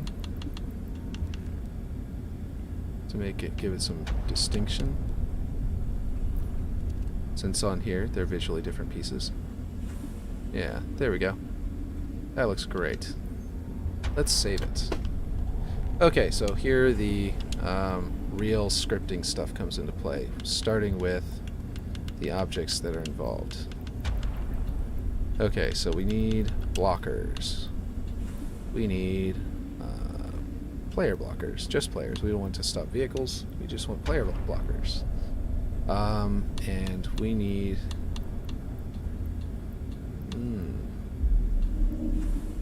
Are player blockers not scalable? I thought they were.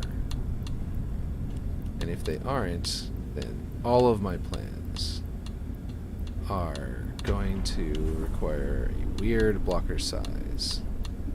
They'll still work. I'll probably have to use this one. But I thought they were scalable. I suppose they are not. Let's see. Yeah, cannot scale. That's fine.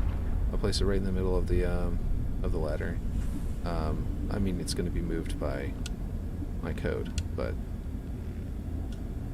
So if I come now and I try and walk up to it, it'll get up onto this little blocker, which is not really what I'm going for. You might think that you could just like build. Actually, you could theoretically stagger them left to right on a wide enough ladder and sort of make it to where you could wiggle your way up due to the way that... Whoop. Knocked over my mic. Sorry about that.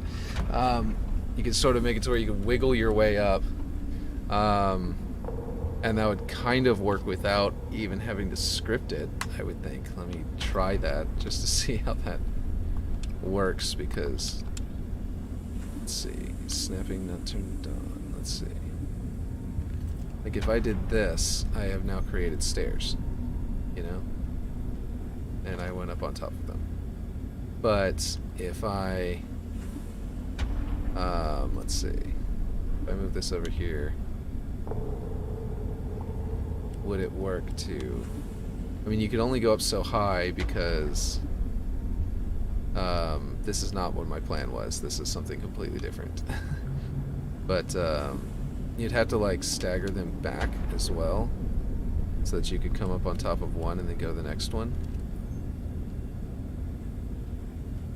Yeah, that's not gonna work. Because otherwise that one blocks you from getting onto that one. But anyway, that was just a little thought. The real thing is going to be I need a collision box. Let's see. Alright, so I actually haven't gotten into the coding at all, but I know how to program outside of it to a significant, to a small degree. We're gonna go and put a script brain and put it in here. This will be what we use as our logic for this ladder.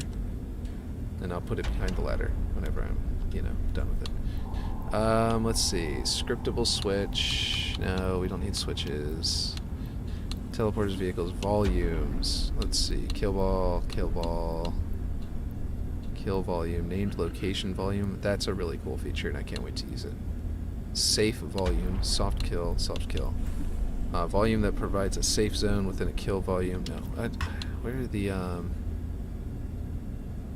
okay. I need to figure out where the player spawning, Nav-mesh, match flow. If anybody in chat knows the collision boxes, without me having to like pull up Red Knobster's video and remind myself where they are, that'd be great. Audio, equipment. Oh, do you put it around an object? Right, that's how it works. I think you put scripting. I think you put a pointer, which is invisible. You place that in your object. Huh, there's no snap points for the pointer? I'd really think they would put, shouldn't they put a snapping point right there at the tip so that I can just put it right where I want it? That seems logical. Cannot scale because it's just, it's invisible. And then as an object data, we go to don't need transform, we need gameplay, labels, boundary, and then it's just like, classic Halo Reach style.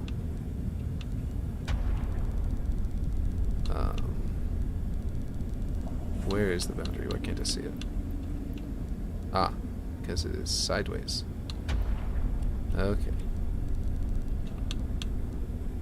So I do want to point at the ladder. I see.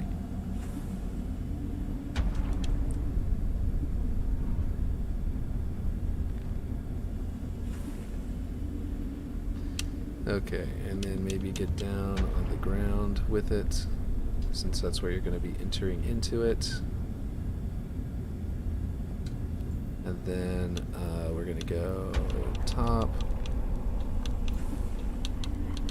sides, width. Okay, so that's only a little bit annoying that the center of the object is not the point as well either. So you have to like, if you want the object, the box to be smaller than the length of it, I mean, no matter what you do, I guess, really. So this needs to be basically there, and I want it to be right like that. Once you get inside those angles, which are clearly not snapped correct to the right spot, once you get inside those angles, it's going to trigger and you're going to be able to go up the ladder. Now, I need to figure out if I'm doing this right for the height. Okay, bottom needs to come in a lot because I'm not doing a, I do want that to go above the ceiling, above the top of it, so that you can hop up onto the ledge, and then, oh, those angles are too long. forgot I didn't scale them. Okay, so they need to snap here.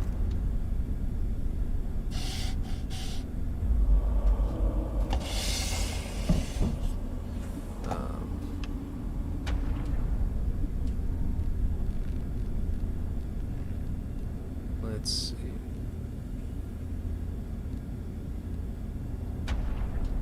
And then ideally, not be visible. I guess having arrows looking things there is actually kind of cool.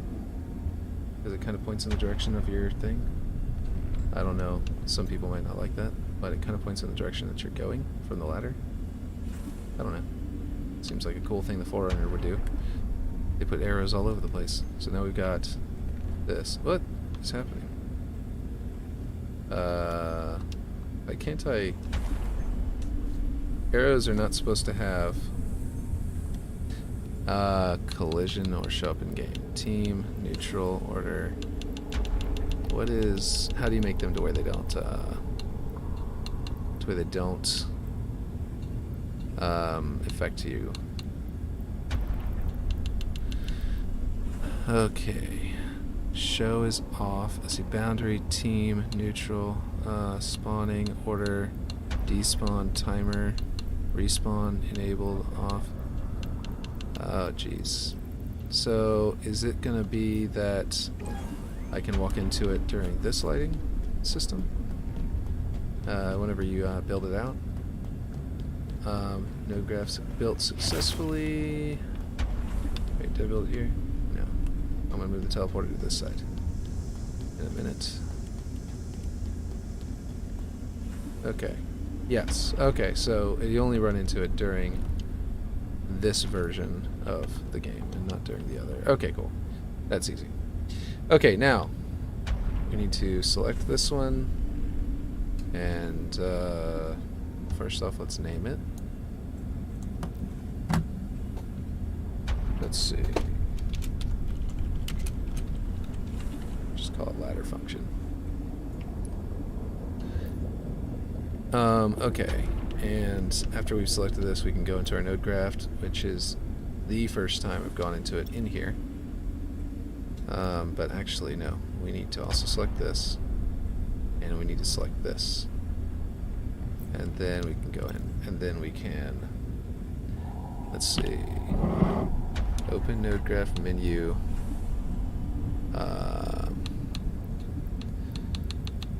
Here, I'm going to show you something that's really useful. There's a website that someone made.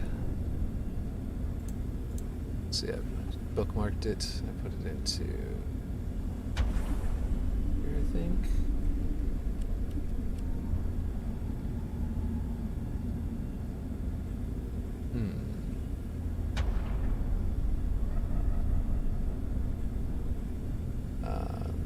No. Well, I don't know where it is then. Let's see. Jeez. Oh, you know what? I think it might have been that it got put into my Google Drive and it's shared with me. So I'll check that. Anyway, it's a program that's going to be really cool that someone created an assembly of all of the code, all in a giant spreadsheet style thing that's interactable in a certain way and stuff. And if you use it, you can find your nodes that you're looking for really easily in there, and they're organized into which folders they're in. Let's see, Halo Infinite Forge data. Is that it?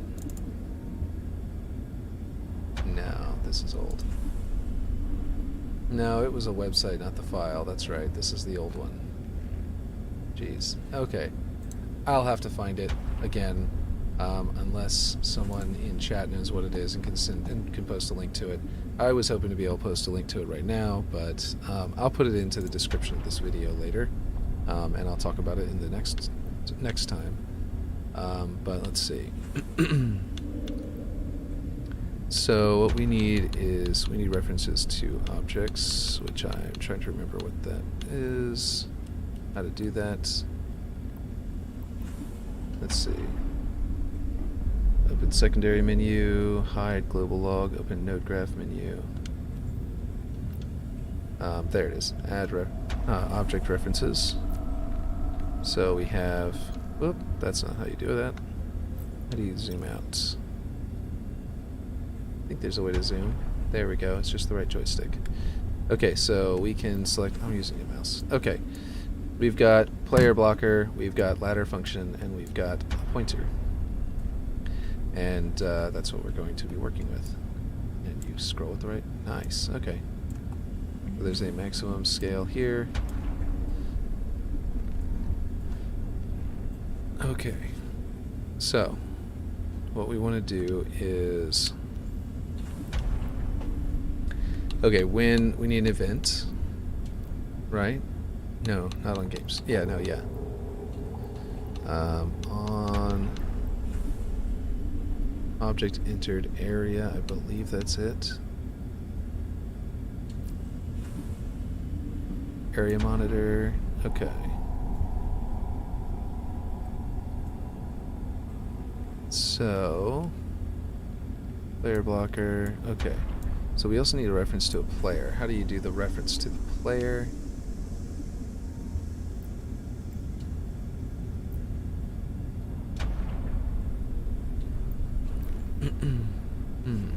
Okay. I think it's under player or something.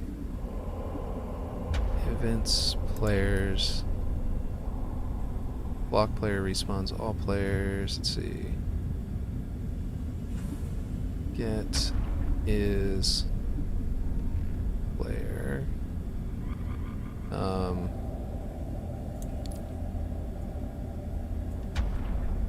So the area that we need to monitor is the ladder. No, that's not it. Pointer. This one's area is what we're monitoring. Is that not right?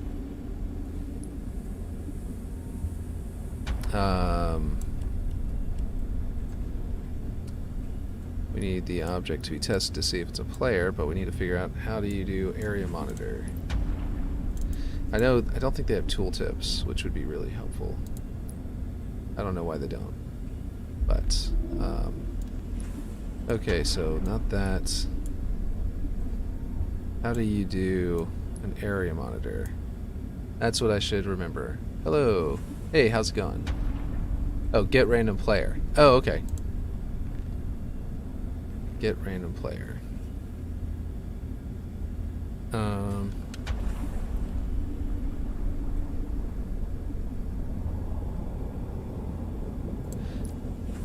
Hey, Clint, do you know if, how do I, I've got my, I'm trying to put something there. I'm just wondering if, you gotta create an area monitor first. So, what's an area monitor? Is that an object? Is that something in here, or because I have a Oh, okay, I see. Okay. This is the first time I've actually gone into here. Like, I know programming, but this is the first time I've been in here. So I'm trying to figure this out. Get an area monitor. Okay, where are the area monitors? Plug the object to it. Is that something in here? Recent audio bots, events custom, game mode, inventory. Is it in logic? Okay. Oh, is it in objects?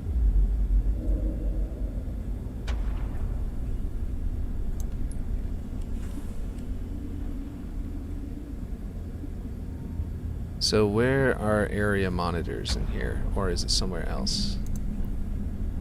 In basic variable. Oh, okay. Okay. Variables basic, yeah.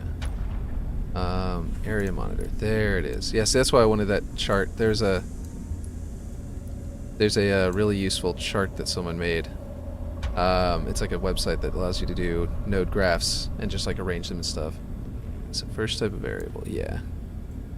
Pointer. Area monitor. Okay, cool. And then get is player. I want to make sure that objects can't move up this thing. I mean, I guess they won't anyway, but I don't want to have to waste the logic on it. Yeah, delete it. Okay, and then if it's a player, then we want to move this player blocker. So we need to think about, let's see, where is that? Objects transform, I believe. Get object position. Let's see. Set object position.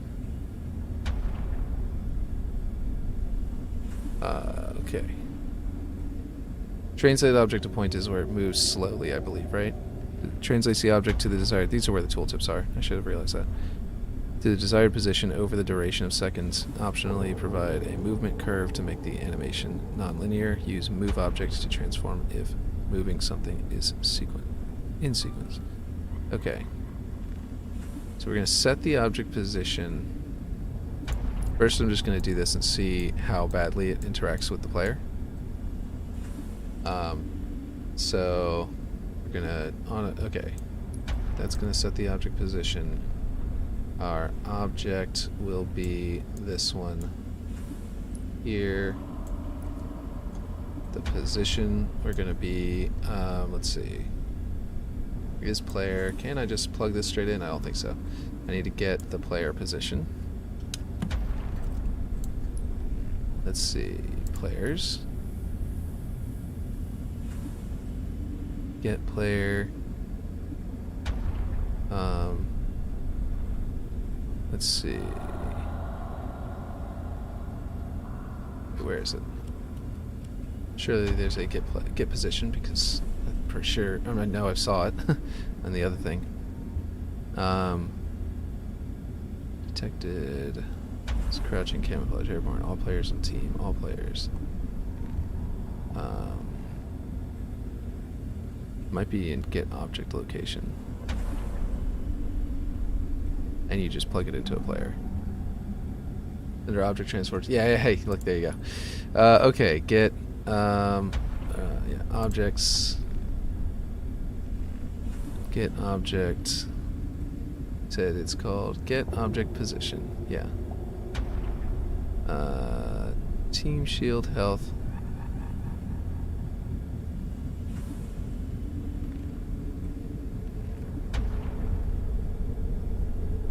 What did I... Am I in the wrong one? It's under... Use the player as the object. Yeah. That's what I was thinking.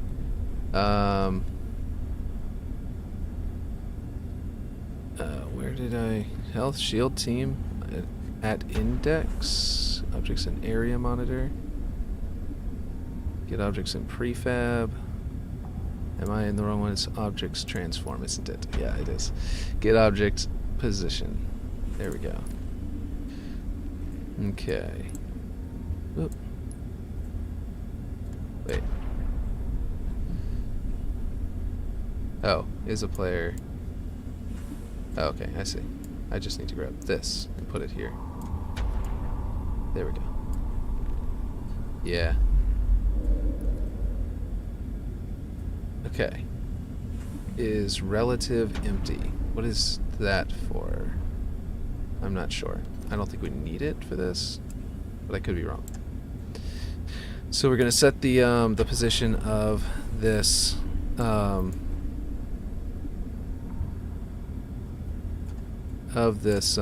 you know, player blocker to the position of the player. Now, I think that's going to cause major problems, but what I'm trying to do first, I'm probably going to do some math and move it lower than that. Like get the player position and then do some math to move down and get a new position and, you know, do all that, like get a vector 3 or whatever. Don't forget to plus the get is player in the branch. Yeah, that's true. To plug it in. I was trying to do that here, but I don't think that's gonna work. Somewhere it's gotta be here. I think. Oh.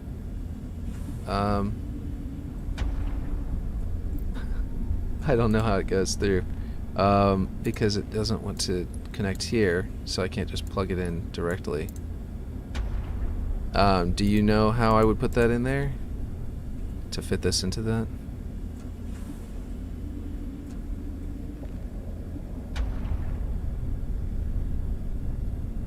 So the object get is player, because this has to be an object. Oh, I see. I understand, I think. You gotta add a branch to the logic category.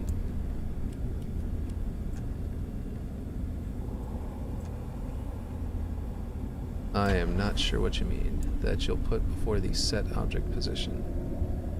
Oh, okay. Up here. Okay, that makes sense. So, how do you cancel a connection?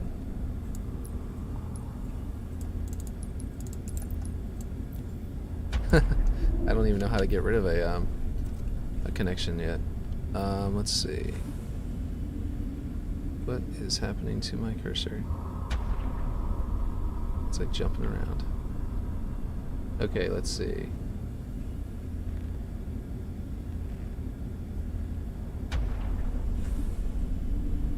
I don't know what's happening.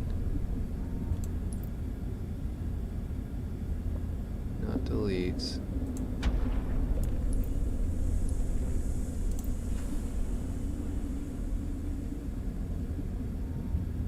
Right click on the connection. When I do that, this is coming up. Oh, here. I see. Gotcha. Okay, cool. Thank you. Thank you very much. So I put an if statement there. If player get object is player, basically. I don't do this. That would be triangle to circle, which doesn't make sense. I have to go logic. Where's my branch compare? I don't know why they don't just call it an if statement. Is it compare? Compare to numeric input values? No. Compare equipment types. Branch receives a Boolean condition and does one of two things if the condition is true or false. Okay. So go here. The condition is object is player. If true, go here. There we go. For a second, I was very confused about their terminology. Yeah. Okay, so move that up, I guess, or whatever, or all of this down. But the point is that now we're going to set the object position to the player position, and it's going to probably completely screw up everything. It's probably going to clip into you and be crazy. I don't actually need this reference, the ladder function. I'm not using it for anything. I guess I could give it an area and replace the point to it to decrease its number of objects. Yeah. So let's see. Oh, wrong thing. Just back out. Okay, so what happened to my pointer? What the heck? Did I do something to move that? Or did it move itself?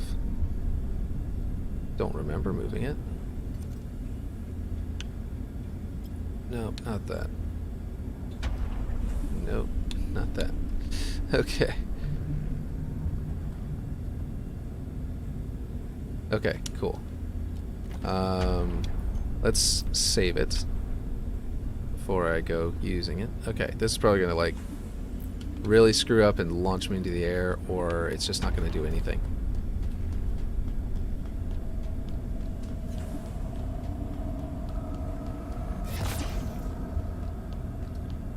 Okay. I need to move that teleporter for next time. Okay, here we go. Yep, nothing. Nothing happened.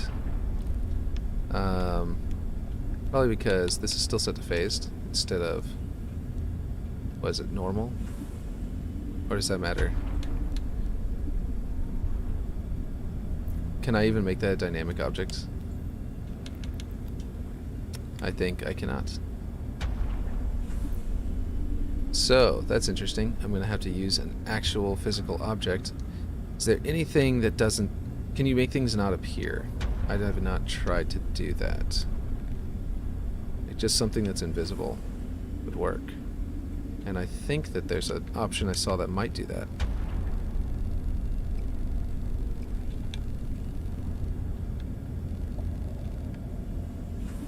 Okay.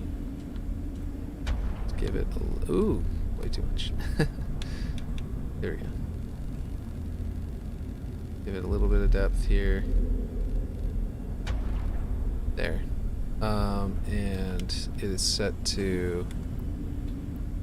Oh, for it to be dynamic, it can't be scaled, right? It's gonna lose its scaling if I do that. Movement, rotation, scale, camera. Oh, I'm in the wrong area. Here we go. Dynamic. It's going to change it to that, so I need to find something that's small enough.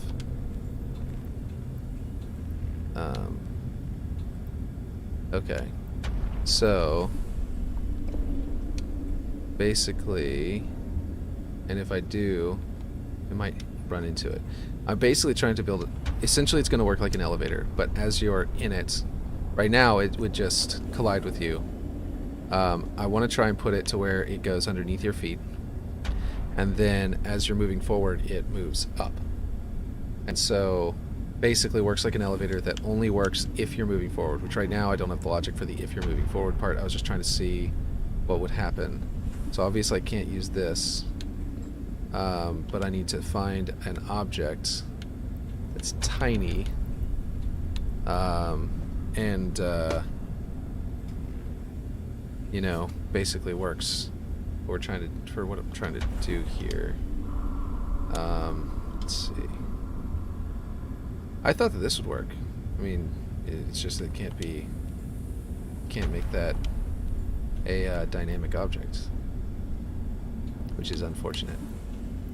So no amount of referencing this in there. I mean, I can reference it as a point, so obviously, but I can't, you know, use this. So we'll delete that. Yeah, okay, so let's find an object. Out of all of the things in here, we have to find something that's exactly the right size. And, let's see. Yeah, I don't think there's an invisible dynamic object. Yeah, it would be really nice if there was, especially if it, you know, could clip through walls while you're using it, but could only interact with players, like the player blocker does. That would be great. Let's see. City props. I don't think there's anything tiny in here, or is there? Something really small. You can use maybe a glass block. Oh, that's true. Yeah. That's a great idea. I wonder how small that is. Because if it's dynamic, it's going to tell me it can't be scaled. But I can try it for sure. Where are those? I don't remember where that is. Structures? I haven't actually used them. I've only placed a random one at the beginning. Primitives. There's a section called glass, isn't there, somewhere? Generic Unisy light. It's not. I don't think it's in the design set. Maybe? No.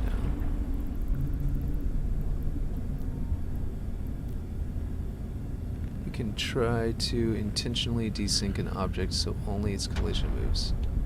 That would be crazy. Jeez, where is the glass? Decals, blockers, biomes, accents. Is it in accents? I thought there was a section called glass. There it is. Okay, cool. Yeah. Okay. So some objects have... Okay, cool. This is like 100% transparent. Some objects, I believe, right, they talked about some objects that could go dynamic but then have different scales, like predetermined, didn't they?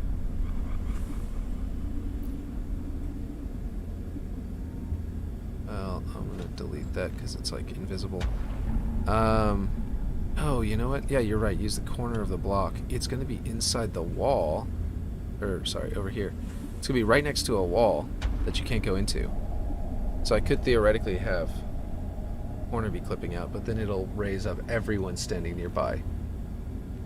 Or underneath it. It would work in some maps where the ladders are up against large walls and just have the corner poking out, but I've got this one is over here and... Oh, I'm on... Is it not Master Chief Collection? There we go. Over on Master Chief Collection, it's like, you know, there's nothing behind it. I could redesign that, I suppose, and make it block it off, but that cover is kind of vital for this area. I'm trying to find a solution that might work.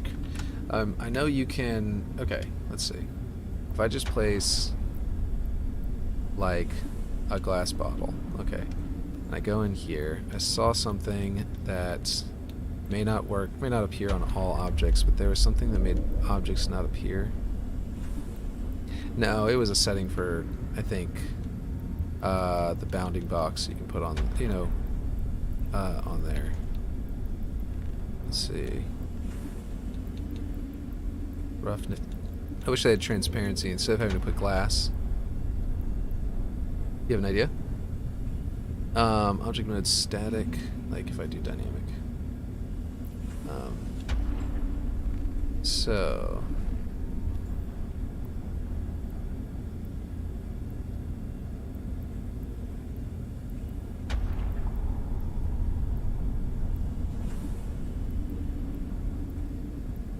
Okay.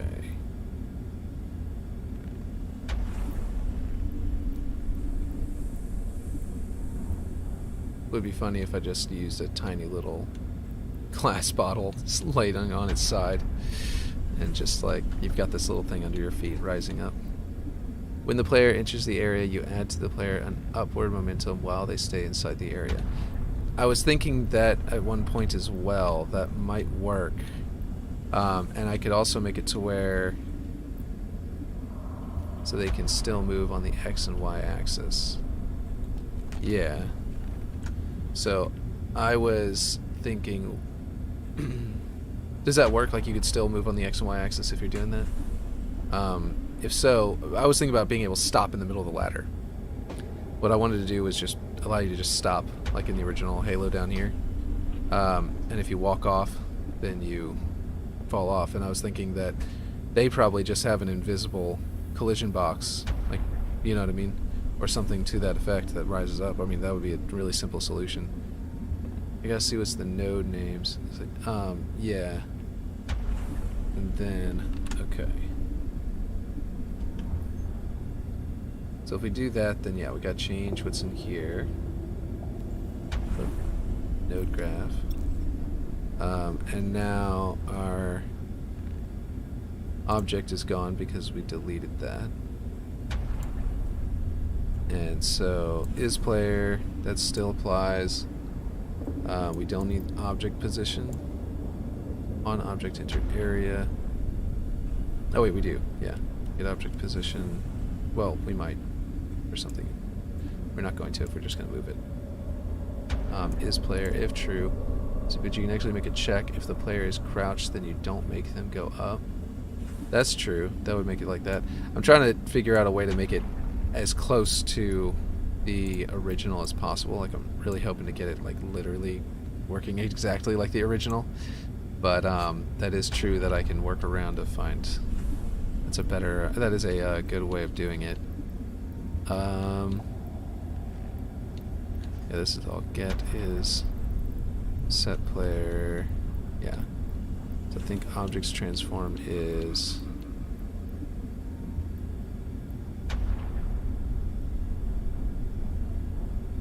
Let's see, set object angular velocity, set object position.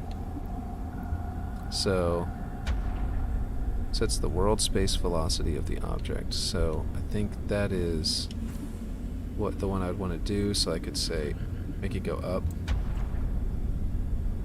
If true, then that. And the velocity, oh, you know what?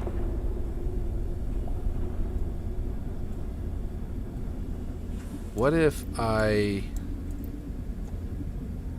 instead of making the velocity just a velocity, what if I, so what if I turn your forward velocity into vertical velocity, right? So that whenever you're moving while in there, like you're in the an object entered area. Oh, this is just when they enter the area. Did I do that wrong? I need to do while they're in the area. Let's see. Get objects. Let's see.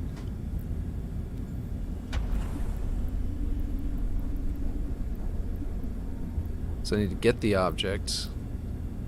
And if it's a player, then I need to go to a while they're in the area. Right?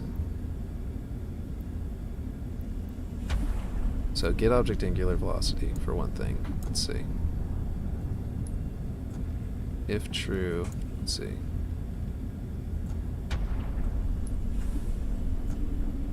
I don't think I can do that. That's not what we're doing here.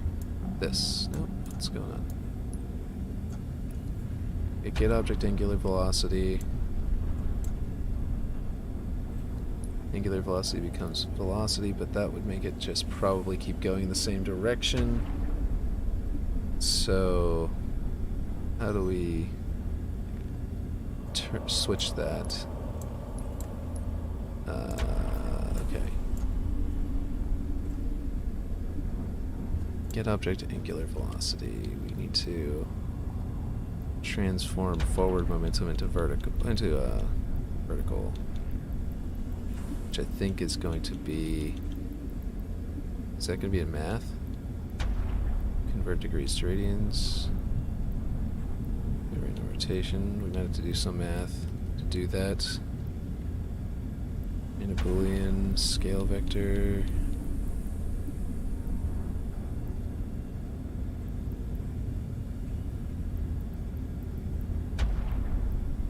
Its individual axis values from the vector. Yes? Is that what we're looking for? So if angular velocity, is that a vector? I believe it is. I believe that would be a vector. And then we want to plug in our x and y.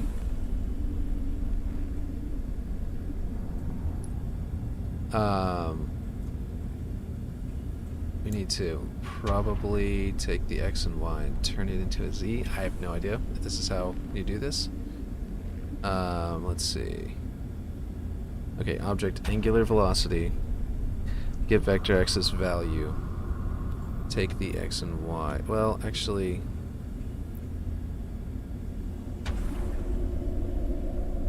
let's see. Variables basic.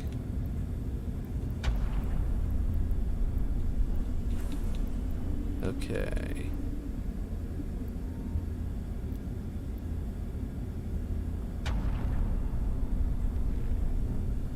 Okay. So we've got angular velocity.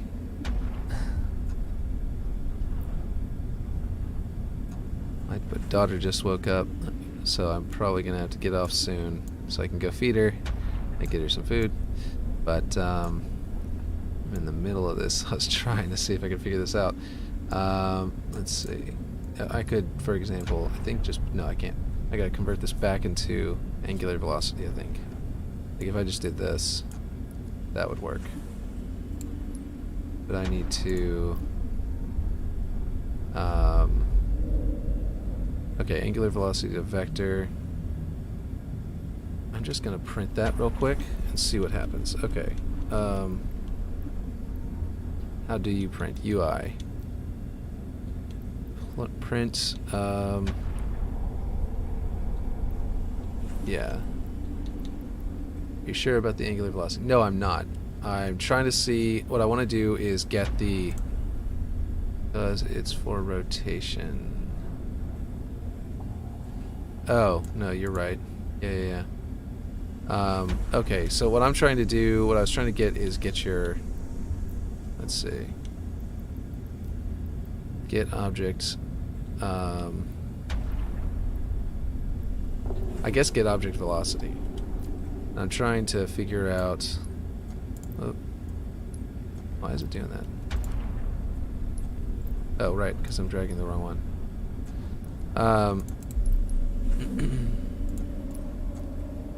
So, if I do it this way, clear that.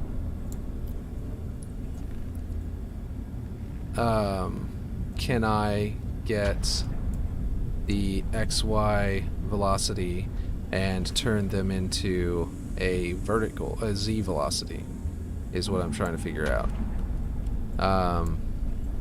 And apply it as a new speed.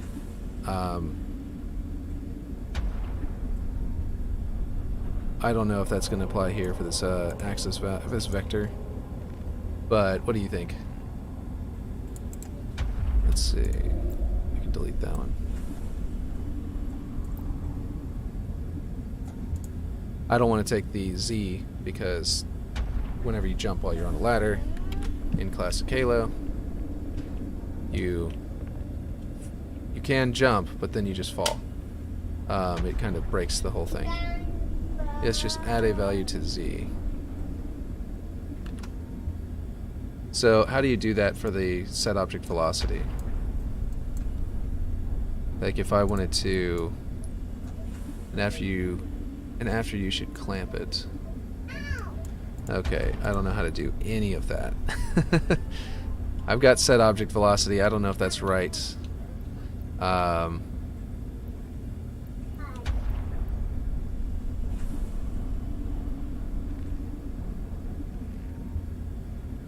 Let's see. Let's see.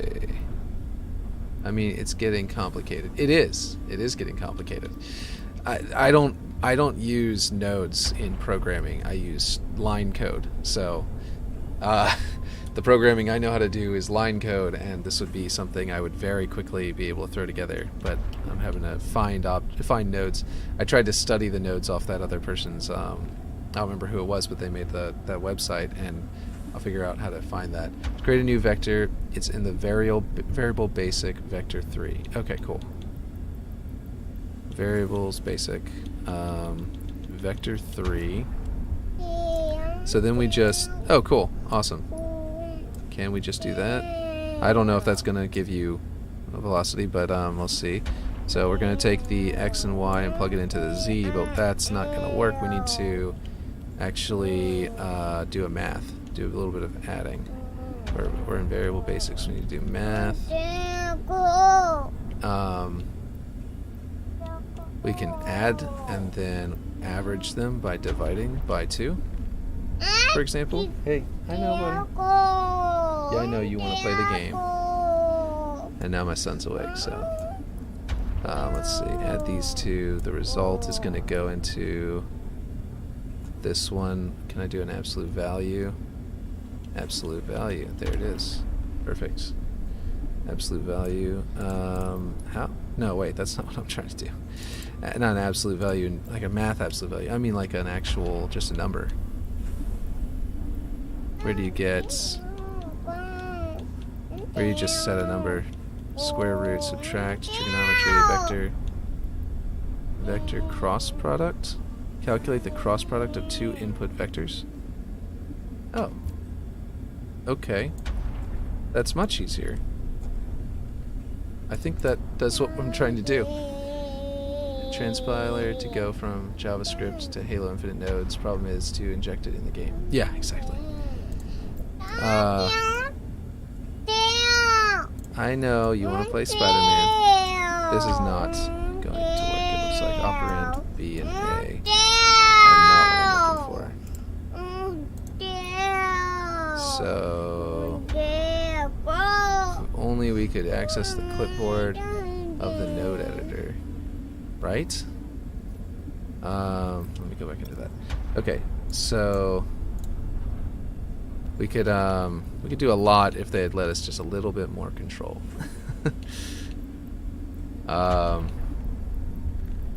Okay, where was I? I was at... Oh, wait, add vectors? I didn't see that. Okay. Add... is this correct? No. Why is it not letting me put things into operand A and operand B while they're connected up here? Oh, because this is a... No.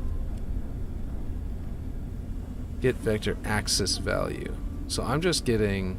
This is not right, I don't think. Right? That's just getting me the angle, and I'm going to lose the velocity if I use this, I believe, right? Or am I wrong? No, I think I am wrong. I'm not sure. Okay. 1 second. So, I can't just plug those in, I gotta add them. My son really wants me to do something. Let me pause for a second, and I will be right back.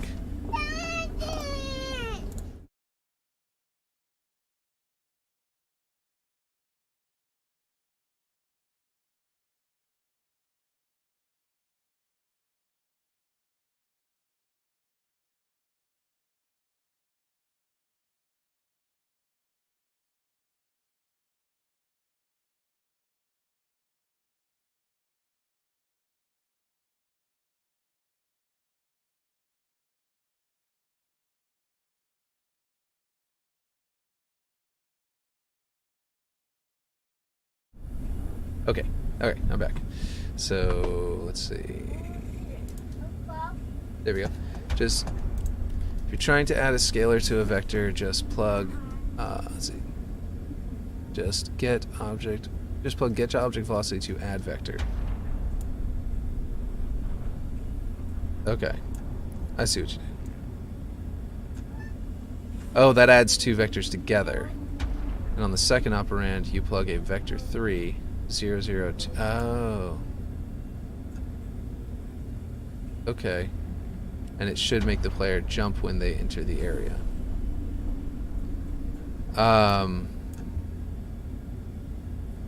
Okay. That makes sense.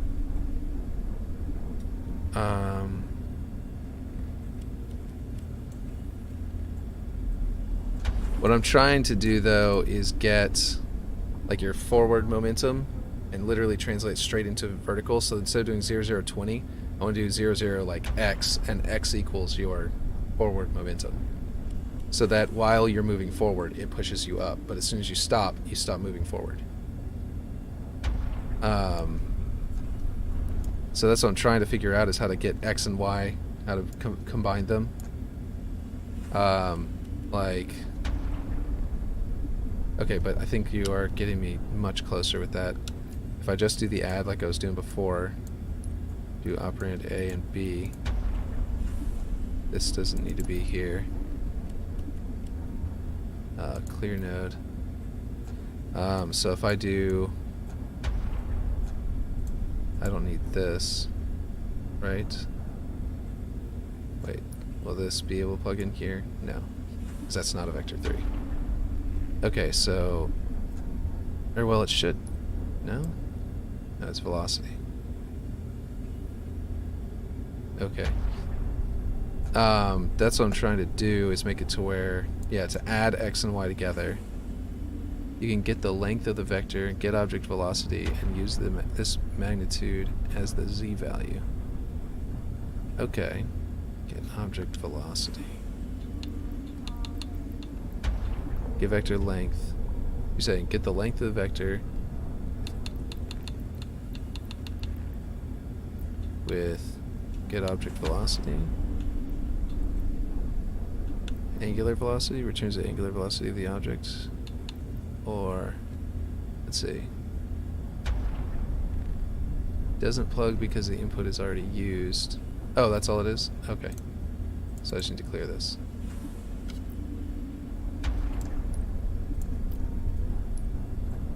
In Blender, if you do that, it would, and it's already used, it'll just clear the other one and give you your new one. So I'm just used to that. Let's see. So we have your current velocity, and we're going to now get a velocity. We're going to add these together.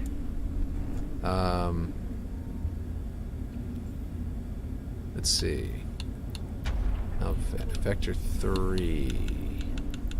Where'd you say that one? Where was that at? If I wanted to create a vector 3, and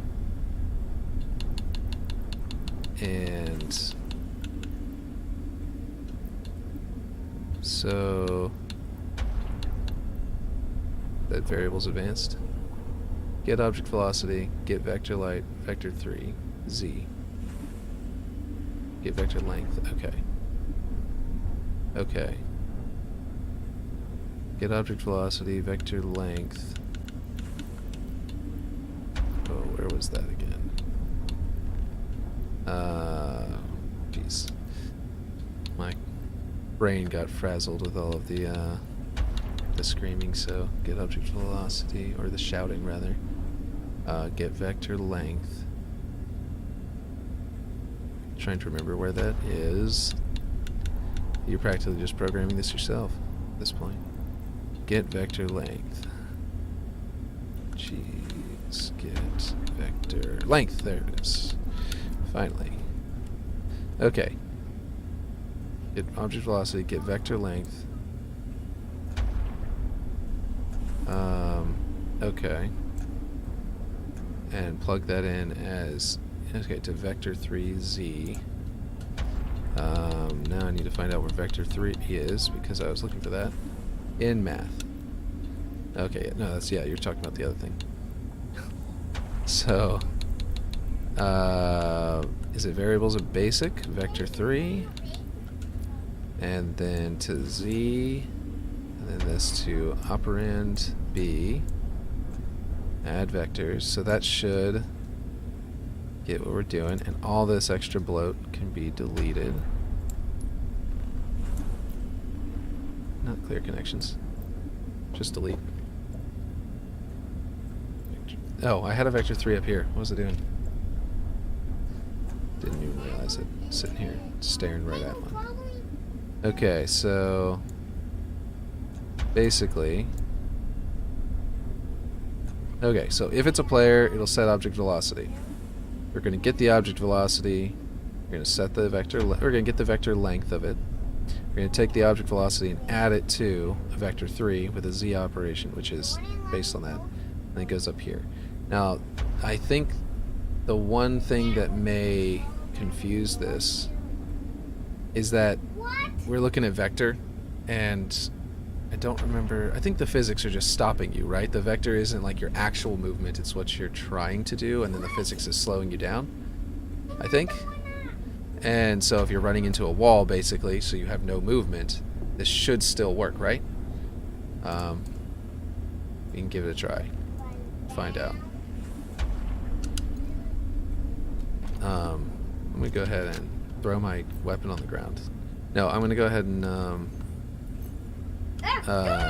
yeah, saved it. And then we're going to go and try it. Just to see what this does. Because I don't know if it's grabbing the vector 3 from, you know, before the physics has its way with it. Or if it's just, or if it's just going to, yeah, see. Okay, this is, something's wrong. Something's going wrong. Don't know what it is, because... Oh, you know what? We need to also counteract gravity. If we just add your forward momentum, but we don't counteract gravity, then that won't work, right? If I'm not mistaken.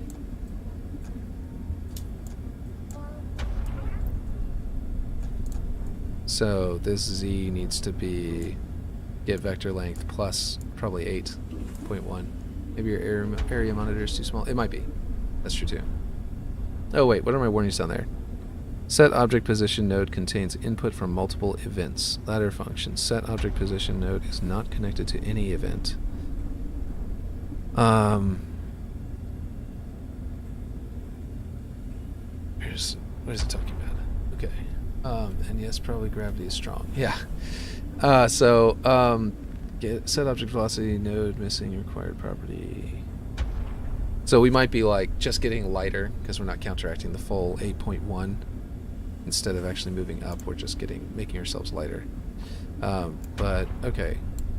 So ladder function, we don't need this. That's just confusing the code. Object reference, get object position, set object position. We don't need any of this either. Delete that. That should clear out those warnings. Set object velocity is missing a required property. So that would definitely do it. If we're not able to build it because we're missing a property over here. The object. Yes, we need to actually apply this to the player. We can't just say, yes, please do this for me, and then not tell it what we want it to do. Okay. Yeah, that's an obvious one that we were so in the trenches with the other math and everything else that and neither of us noticed. But that's definitely on me, having placed that thing there. Okay. I really should move this teleporter. Both of these teleporter nodes. I'm tired of running. Yes. Okay, let's try this without gravity adjustments, and then I'll apply I'll adjust with gravity. Okay, definitely need to, probably need to account for gravity at that point.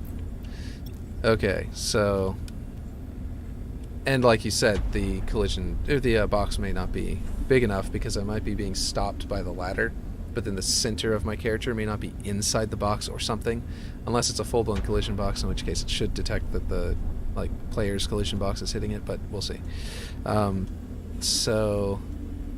Okay. We're looking for math. Okay, I think. Math, right? We're just going to add... Can I just do this? And then break this. Okay. Do I need to put zeros in the other vector 3 positions before it will allow me to use it? Or will it let me do it exactly as it is and not really worry about it? Let's see. I need to put a number, just a value. How do you... I think did I do that earlier and forgot how to do it? Convert degrees. Oh, right. You just do this. Right? No? Don't you...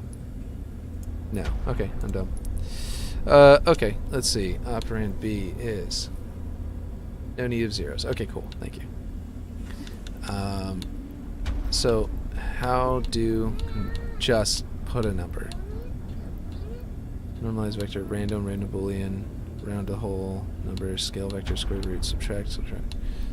Vectors, trigonometry, cross... You can directly set the second operand. I was trying to do that a second ago. How do you do that? Open the node property.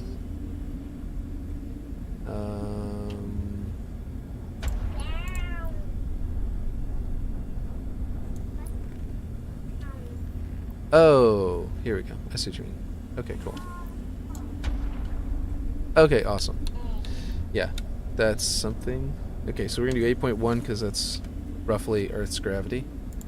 I believe. You know? Wait, not on here. It's probably just... Yeah. I don't know how they measure this. That might work.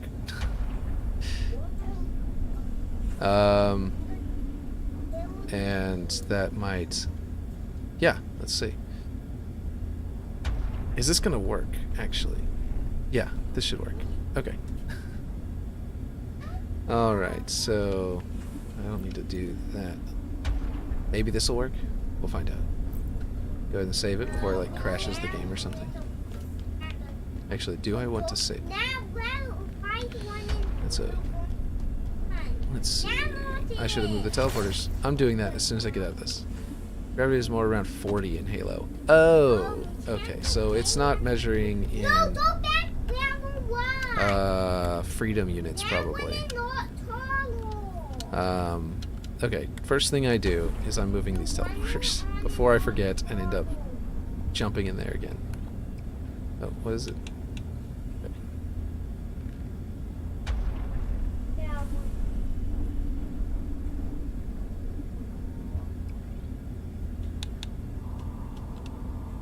Oh, I can snap it to the ground. Ooh, that's weird.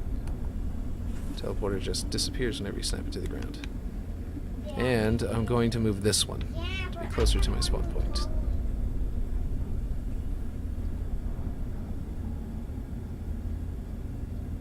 Right around there.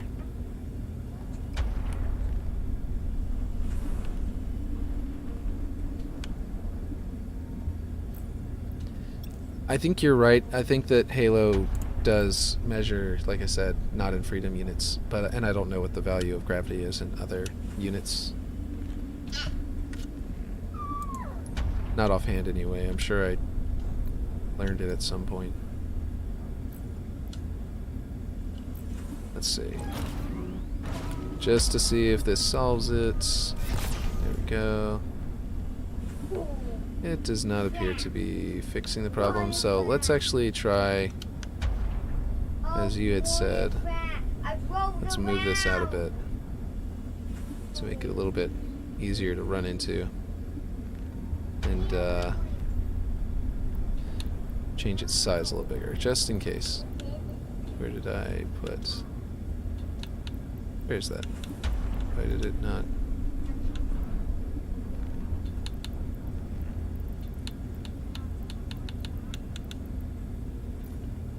Wait, what?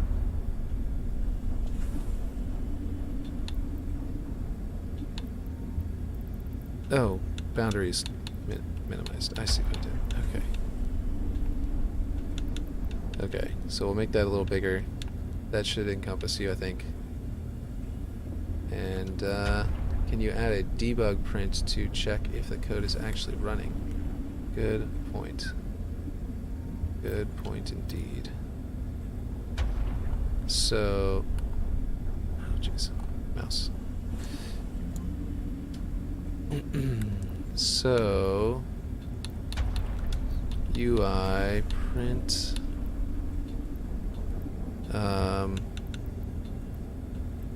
What do they do? UI. Oh, create UI message. Yeah. I'll just do UI message. Can this only go to 1?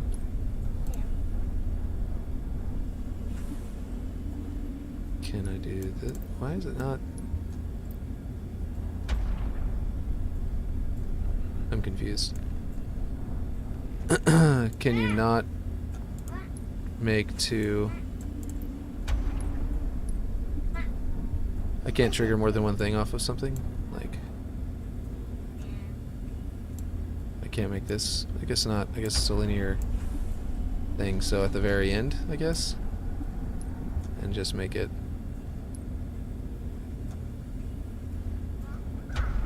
Oh, I see what's happening. This is just, I make the message, and then I print the message separately.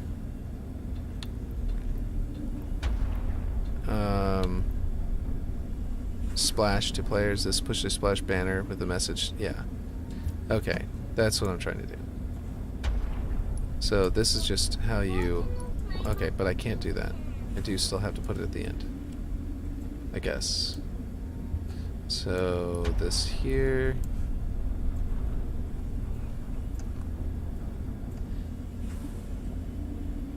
Player empty message. I guess I can just do it here.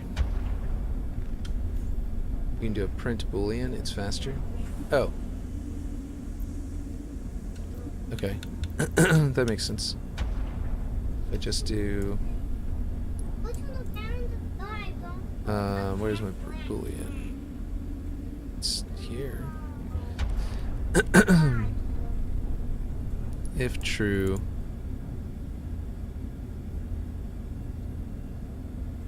Okay, so how do I attach this? Do I have to do this? Do I have to clear this? And then put this here? and then do this. And then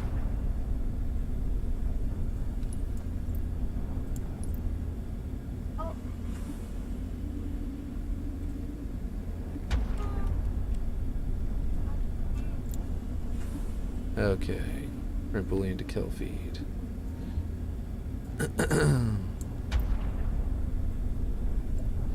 Is this what I'm supposed to be doing?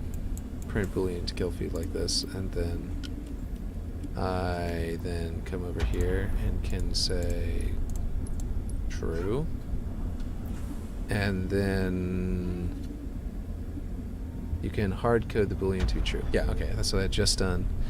So since it's just to see if it works, yeah. Okay, let's get in there. Hey, it worked. Debug true. It's a little fast, but it's working. What happens if I get halfway up and stop? It's working. I like this. Oh, since we've got that absolute value of 40, I think I have to only apply the 40. I need to do a if player is moving equals true, or something like that, or if the vector 3 doesn't equal 0, the length of that vector 3 we've got. If it doesn't equal 0, if it equals, then I add the 40, and I can also tone it down, maybe not to 40, so it's a little bit slower than that, because I don't want to make your movement speed suddenly gigantic. But it's working. So get object velocity is good, get vector length is good, and then we're adding this 40, and that's too much.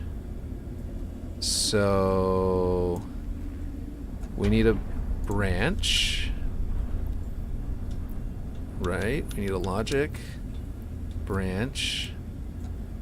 I think you gotta have to make a loop to check every frames. That might be true. Let's see, length, wait, okay. I don't need to, how do we, no, we don't branch here.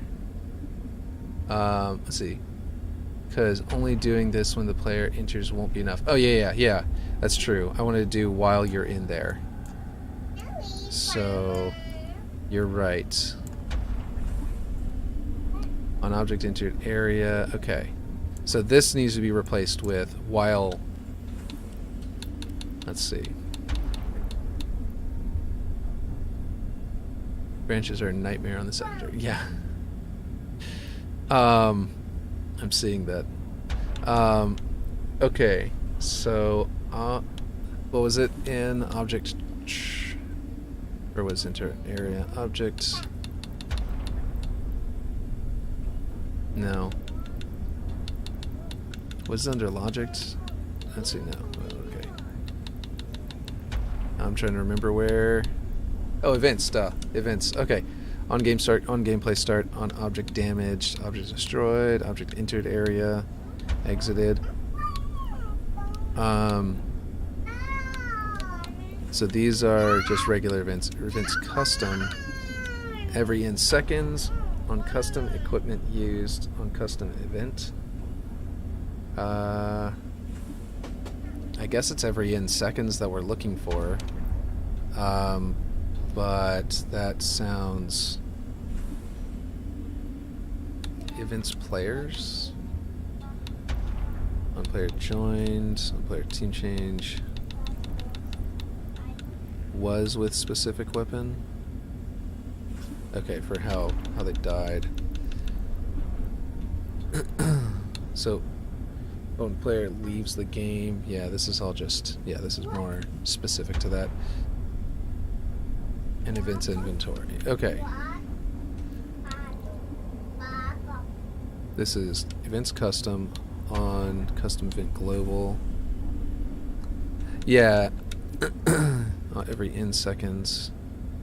You just said, yeah, and you put the loop time to 0. Okay. And then only applies if the player is... That means we need a logic to see if the player is in. Why am I using the controller? Okay. We're going to delete this one so it clears out all of those. Area monitor. Let's see. Oh, we don't need area monitor anymore. We need the area monitor for if you're in there. You can then check all objects inside that area monitor, and if it's a player, then you can do the thing. Yeah. Okay. So this is obviously going to go here. So where is for each? No, it's where's the one for areas? For the area monitor.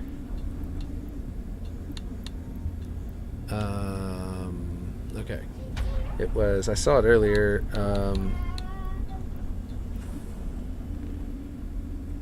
Objects. Did I just look in here? Get objects at index in area monitor. There we go. Get objects in area monitor. Area monitor. Object is player.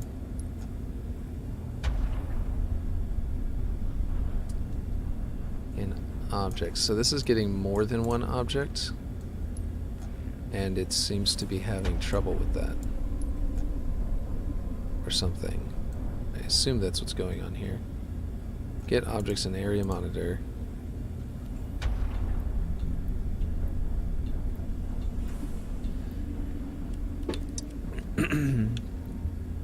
Create a list with all objects that are included in only one of the objects lists. You need a for loop now for each player. Oh. On the logic category. Okay. For each player. Every n seconds. Okay, so is that is this goes here. So then I need to, do I draw? This just happens? Is this just going to trigger because we told it to, or do I have to put it into the line? Okay, we're getting really large over here.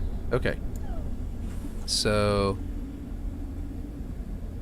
on completion, current player.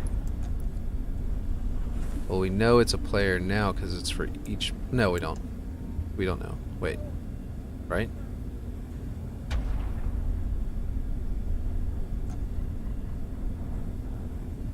I need to know what you're talking about.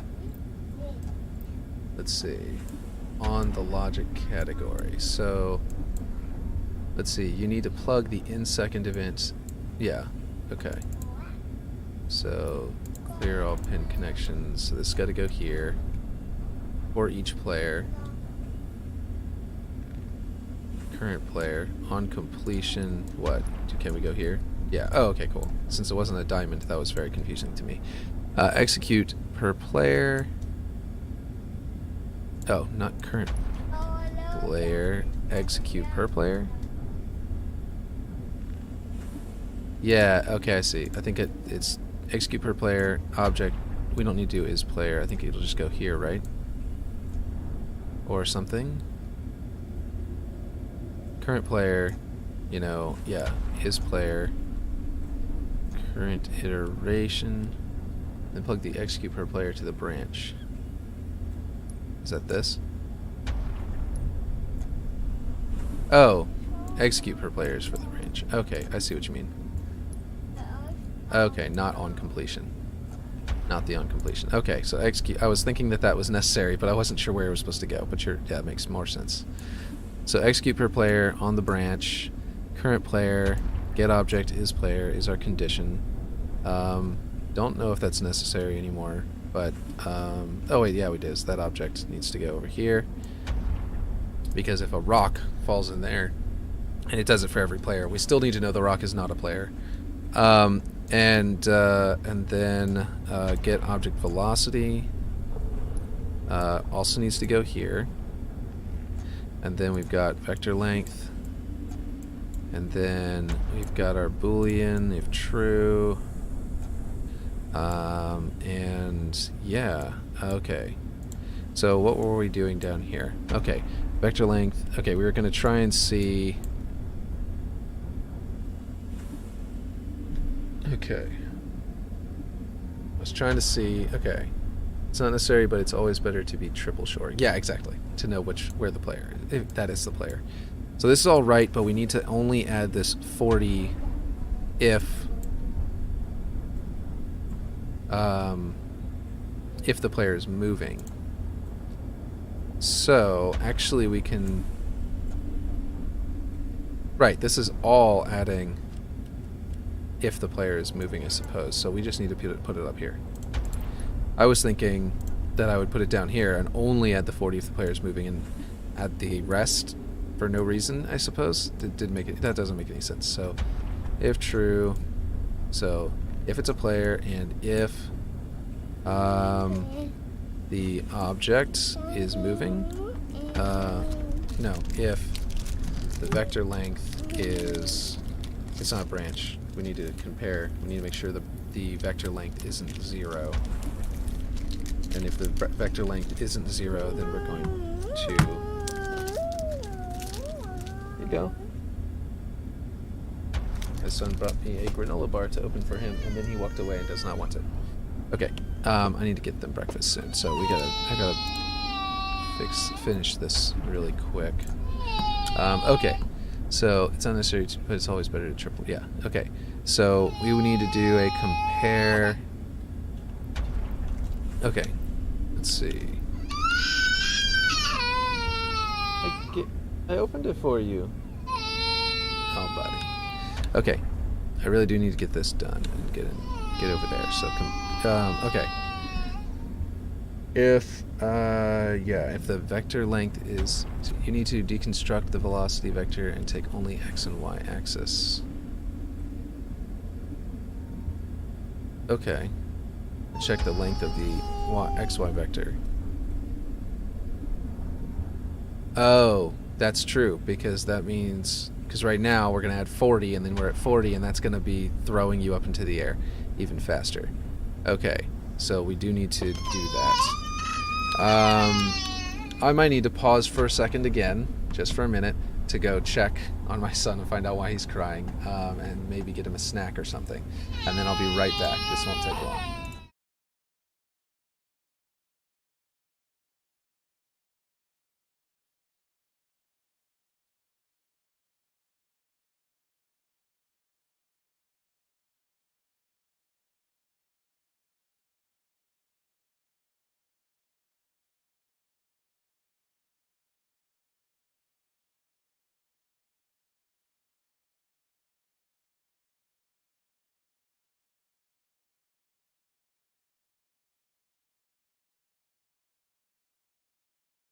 Sorry about that. It turns out that was actually about, you know, what do you call it? He didn't want the snack. The snack he was brought to me was for his sister, and she was playing the PlayStation. She was playing Spider-Man on the PlayStation 4, and he wanted to be playing Spider-Man on the PlayStation 4, so that was what that was about. He's 2 and he plays Spider-Man on the PlayStation 4 very well. So yeah. Okay, you need to plug the in-second event for the... Okay, I need to catch up. Let's see, for each player, so you need to deconstruct the velocity and check the length of the xy vector. Oh yeah, he wants a granola bar, and he would cry. Yes. Yes, exactly. Okay, so we've got if true, needs to plug into... Okay, we need you said we need to deconstruct check the length of the xy vector only. Yes, because right now we're getting the velocity and getting the vector out of that, getting the vector length, and then adding 40, and if we add 40 and then it loops again, then we're going to get to 80 really fast, and then to 1,000, and we're going to launch ourselves into space. So yeah, we need to deconstruct that. I don't know how to do that. Let's figure that out. Okay, get vector length. Okay. Let's see. Okay, how do we do that? Get vector length was in. It's like my brain just got completely defragged. I'm not thinking because I had to get up, but okay, logic, not logic. Math was get vector length was there, so we need to just split it up into x and y. Let's see, get vector axis value. Is that correct?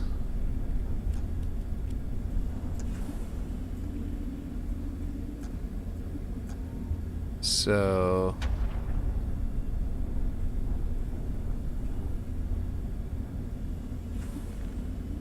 we've got get vector axis value. We need to, can we do, oh, that's vector length, empty. See, math, get vector axis value, vector 3, and get length. Okay, I see what you're saying. Yes, okay. Clear connection. Velocity to vector. That's not where I want it. And then vector 3, which was in, what was that in? That was in math, I think. Maybe. Just trying to remember where that is.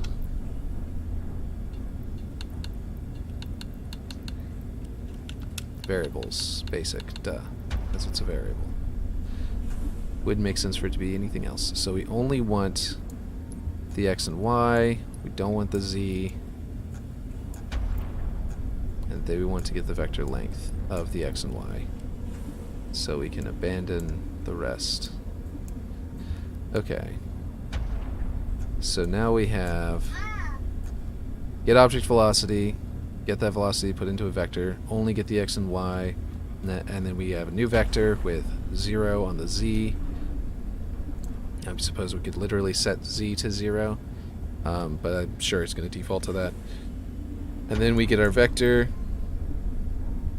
our new vector out of that, and so we have your forward momentum.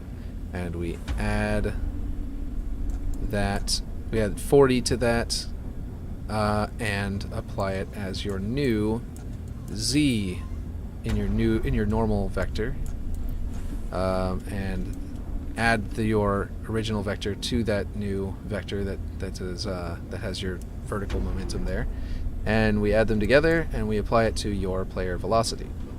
So basically, we turn your horizontal movement into vertical movement and add 40 to it. I think the 40 might be too much though. So let's go in here and tone it down to 20, and just to see how... It would be ideal if it could be not an absolute value or something like that, so that player movement... Well, player movement's already... If you increase player movement, it should apply already to the other stuff. Obviously, we also have this broken thing here. So we don't need to do a thing for if you stop moving, because we're only grabbing...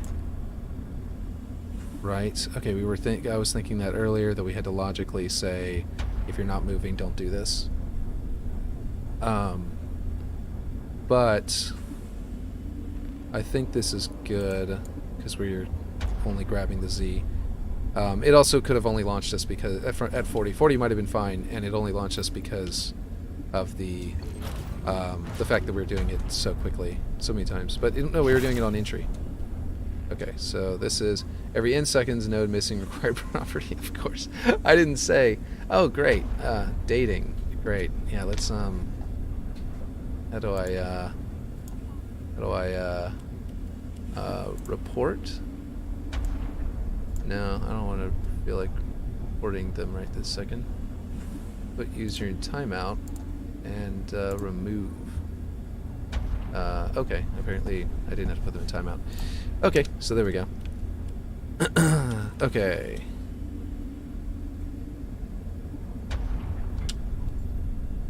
Gonna go ahead. Whoop, wrong button.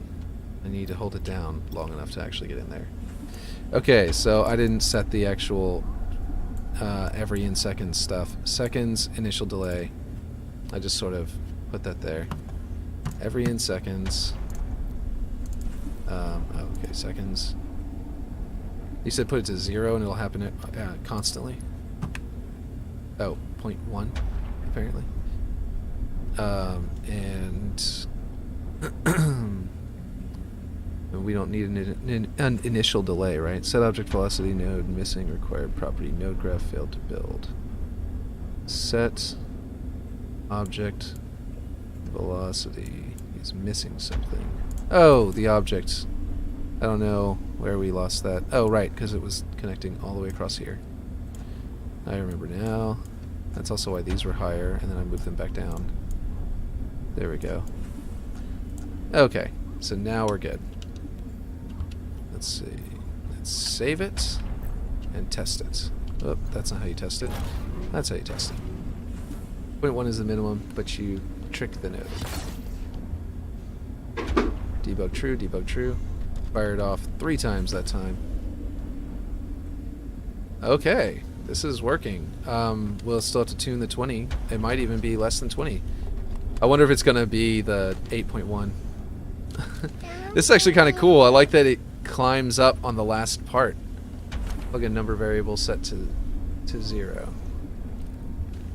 Plug a number. Oh, I see. So you put a number variable and you set to 0 and you plug it in there instead of using the 0.1 seconds. That's a good idea. Will that be necessary? Because I know if I do 0.1 seconds, then they probably tuned that for, you know, to avoid crashes and stuff like that.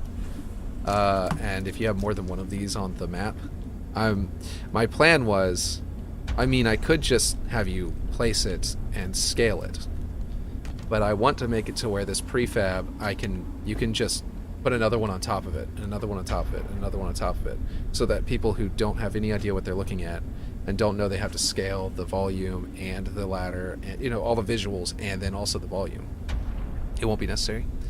Yeah. Oh, right. I'm not in the code. I'm not in the other version. Let's see. It will run to 60 tick per second on the server, I think. Okay, cool. Because they're 60 frames per second. For everything but the for, you know, their own thing, yeah. Okay, so I can just say variables, basic, number. I'm glad you said that a second ago, by the way, because for some reason I just could not think about where the variables would be stored in those nodes for some reason. And it wasn't until you just now said that I'm like, oh, right, variables basic, of course, that's where the variables are. This should be simple and easy. So, yeah, we don't need an initial delay. Here we go. This is a working... So this should work. All we gotta do is tune this. I think that 20 might be too much. I don't know. We'll try 10 just to see. And actually, you know what? No. We're gonna go back to 20 and I'm gonna put... Here's what we're gonna do. We're going to select all this.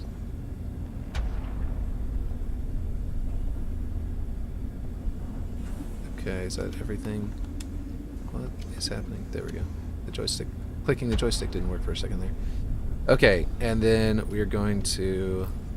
Not that one. X. Create a prefab. We can save the prefab in a little bit, but I think for now... Can I spawn a prefab? That's not what I wanted to do. Oh, jeez. I should just teleport up there before I did it. Okay. So, if I go... I forget if you can do this or not. Jeez. In prefabs, if I go to place... Okay, this... Yeah, no, it's you do have to save it before you can actually place them. So, select it, and we'll save it as Halo CE ladder. Actually, should we do functional? functional Halo CE ladder with script brain. Nope, with script. There we go. Okay. Let's see. Yes, Waterworks. Yes, exactly. I'm making the ladder right now, if you've just joined us. And the ladder system, and we're actually coding a ladder that works like Halo CE's ladder. So where functional Halo, yeah. Where did it place it? Could not place objects, not enough physical space. There we go. Okay. I need to move over here. I don't know why it's taking so long. And try to snap it to there. Snapping is the most difficult thing to do. I was wondering when someone would care about this map. Nice, yes. This is one of my favorite maps in... Oh, this is like my second favorite map in the entire series. My first favorite map in the entire series is Sidewinder, which is a silly map to have as your favorite map. I know, but I guess so is this one. I'm going to see if this works well enough. It looks janky, but let's see. I just want to see what happens whenever you stack them. Obviously, it's probably going to have some overlap. Whoa! That was fast. Oh, that's weird. Oh yeah, they're doubling up. I think. They're just launching me. They're like it's like a grav lift.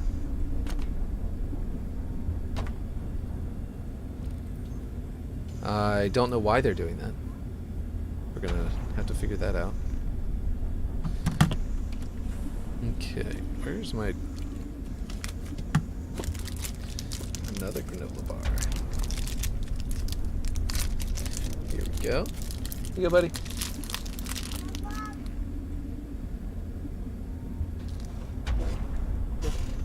Deal. He did it again. Brought me a granola bar, asked me to open it, and then walked away and doesn't seem to care. Did I have an object selected or something that's making my tool disappear? Let's see, we're building a mag can. Exactly. You need to clamp the Z velocity. Oh, okay. What's happening? I don't know how to clamp the Z velocity. I'll be honest. Where is my... Oh, there it is, up there. Okay, what's it doing? Come on now. Just go up. What is it doing? What is it? Okay.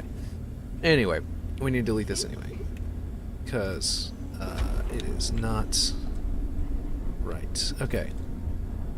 We're going to ungroup the thing, and we're going to...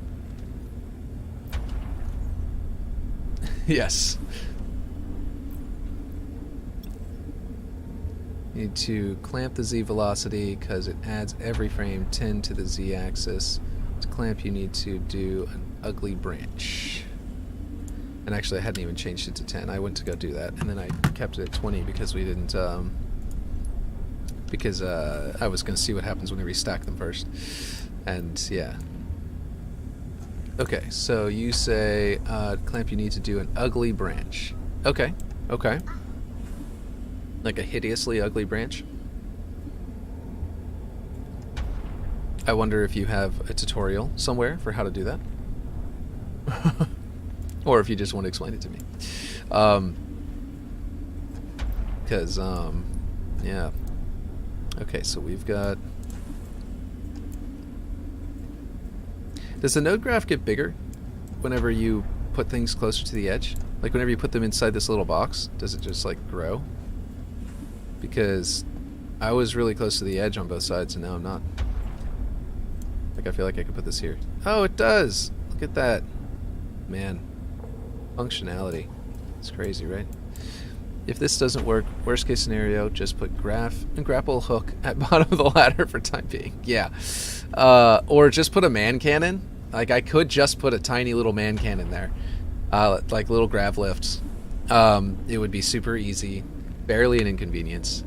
And I'm just like, you know, but I want it to be, this is my 1-to-1 version, and even if I replace this with an actual grav lift, but you have a node amount limit before it crashes. Oh, right, yeah. And actually, yeah, I see the simulation memory has gone up significantly. I think a whole % just from this ladder. I want to say it was 12, I think, before we started this. Might have even been 11. So I can see that functional ladders is going to take up a lot of space, and actually people are probably going to not want to put in multiple of them. They're going to want to scale them. But yeah. Because, I mean, pretty soon I'm going to make boarding action, and boarding action also has ladders, and I want to make a 1-to-1 version. And then maybe making a updated version that'll be a little cooler. But I really like the idea of the ladders on that one. So I don't know how to do the, how do you clamp the Z? I don't know what you were, what you meant by that. I know you said it earlier, so I definitely heard you say it, or definitely read you say it, but I'm actually not familiar with what you're talking about. Scripts don't take much simulation %. Oh, okay. Well, maybe it was just, maybe I just wasn't paying attention and it went up on its own while I was placing other blocks. But yeah.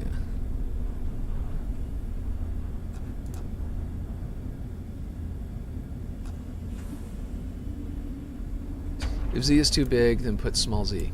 Oh, okay. That makes sense. Yeah. Okay. That's a really good idea. Okay. So, vector 3. Okay, so that's going to be up here. Print Boolean. I'll print the Boolean before? Maybe at the end, so that I know that everything worked up to that point. Yeah, I know. You gave me the granola bar right here. You want it? No? Oh, what do you want now? You want what Freya has? Oh, you want the Switch. Hey Freya, you want to switch with him? You can let him play the Switch and you can play Spider-Man? Because I know you wanted to earlier. Here, give her the PlayStation controller, Liam. No? Okay, well. You might have to grab it yourself, Freya. He looks like he's very engrossed. Okay, so. If Z is too big, then put small z. Yeah, so let's do that. That would be in logic. Right. It would be a compare, 2 number values. And we would be like, okay.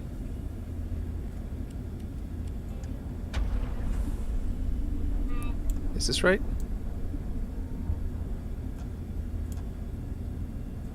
Wait, this doesn't have anything to do with this line. Am I doing something wrong?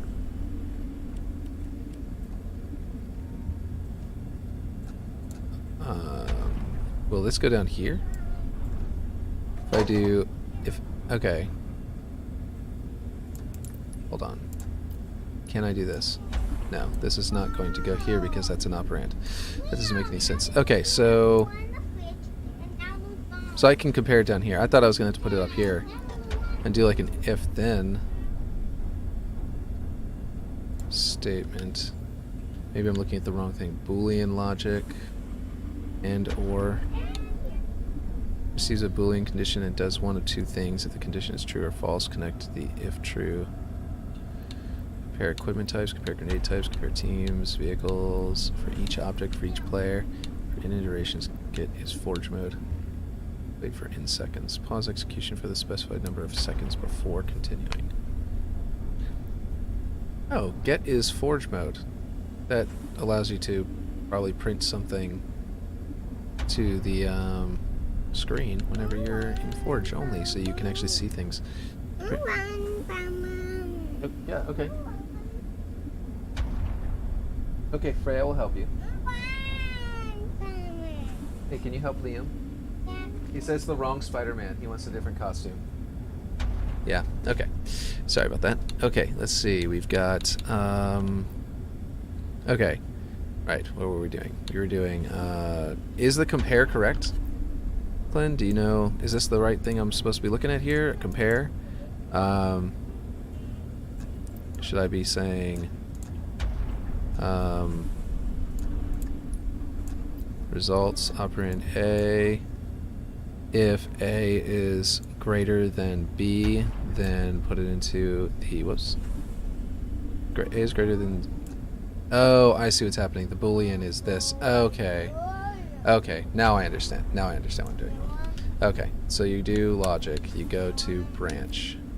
You go to, you break this. Okay, if it's true, then you do this. And then this is true, it goes here. And then if A is greater than B, then continue. And this result still goes into Z. So I don't need to break that. So if this is greater, if A is greater than B, operand B is this one. So now I pick a number. And I tune and find out what the number would be. Actually, no, I don't just do that. Boom. Is that what I want to do? No. So that doesn't make sense. That's not what I want to do.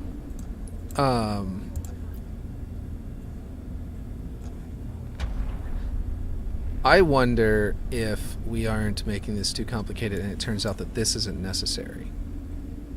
Like, we haven't tried just putting just this into here since we got it working. So I feel like I want to try that really quick. I want to put this all down here. Clear that one and clear that one and go straight into here. And I just want to see what this does. Because if it turns out that we don't need to account for gravity because the player movement is high enough, then all we need to do is grab the horizontal movement and put it into the Z. That's a Y. I put that into the Y. Definitely don't want that. And that may be enough, which means that if you increase your character speed, then you can increase your climb speed, and etc. So like when you play Infection, the infected creatures, players who move most of the time usually move faster, will go up faster. And so it's possible that we don't need that, but let's just find out.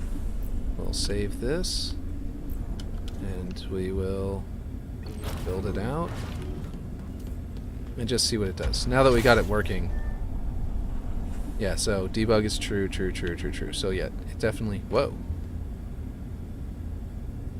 Okay, so if you're stopped, that's what the problem is. It's not tracking movement if you're stopped. I see, I see. Like if I do, if I go back a little bit, it's going up. So it's not even applying. Now we know that, let's see. Let's go into here and actually, I want to do something real quick where can we print? I want to do a UI. Print number to kill feed. And we are going to clear this, put it here. And I want to grab that vector. This is, sorry, the vector length. And that will show us what we're looking at here at least. Go ahead and save it. Make a dot product with the forward direction of the player to see if they go forward or backward. Yeah, I was thinking that last night whenever I was dreaming it up and thinking about it. So it's not wanting to print the value right now, it's just saying true. Or it's being bombarded with true. Okay. It appears that we're being bombarded with truth. And it's not printing the actual value. It did at the beginning, but then it stopped doing that. I'm going to turn this one off for now. And just do this. just to see that value. Because I want to see it going up and down and everything like that. Okay, so it's 0, 0, 0 point. Yeah, it's like practically non-existent until you get on top. Just a moment. And let me go pause. I need to turn on their bedroom light so they can go play Barbies. Just give me 1 second.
Alright, so I'm saying you said some stuff. Okay, make a dot product of the forward direction of the player to see if they go forward or backward. Here's a quick question. Will you go for even the sound of the Waterworks structure and animation? Some fans are going for full remakes and others are... yes, it's okay. I'll clean it up after I'm done with this. It's okay if she spills a little bit. Or she can go get a napkin and clean it. Okay, some fans are going for full remakes and others are making retro infinite versions of old maps. Yeah, so I am 100% going to put a scripted thing going up and down. If I can put the sound of the hammering, you know, of that pump. I always thought it was a water pump anyway. Okay, so then yes, I'm absolutely going to have that in there.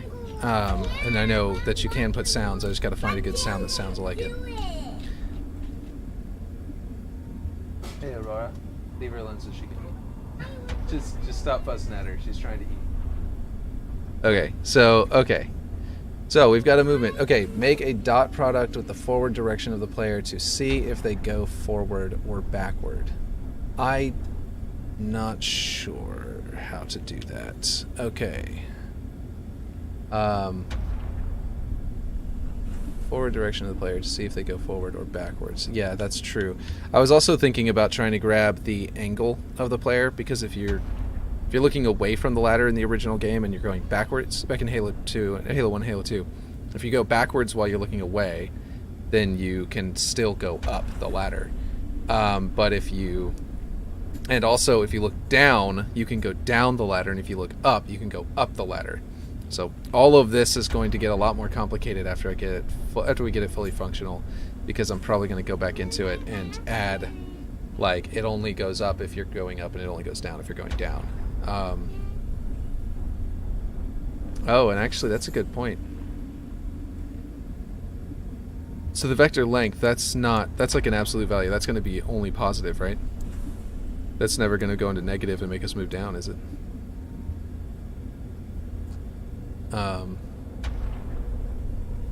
Okay, so you said make a dot product with forward direction of the player to see if they go forward or backwards.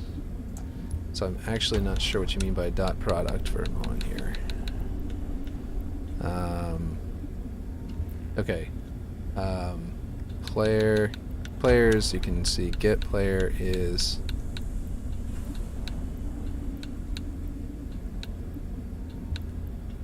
There's a lot of things in here I haven't looked at. Player aiming vector.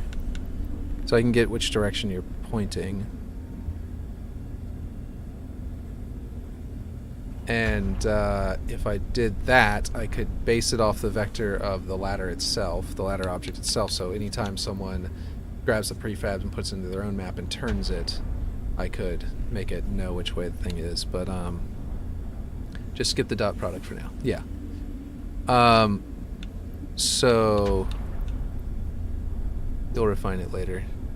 Yeah. Set player camo. Get respawn penalty. Get random player. Get player team. But yeah. Okay, so if you're aiming up, it needs to move up. If you're aiming down, it needs to move down. But also right now, it's not always working. And whenever you move backwards, you're actually more likely to go up. So one thing that, let's see, we could do...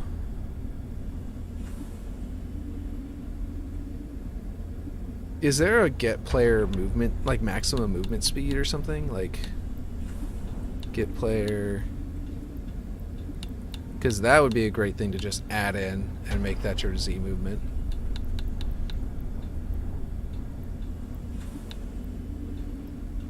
Would that be, if that was in here, would that be in game mode? No, let's see, end round, get max rounds, get current round, get personal score. That probably wouldn't make any sense to put it into here. Because players can have increased or decreased movement due to other effects, so. Get his player, get it zoomed. Yeah, I don't think they're going to have that in here. Or anything like it.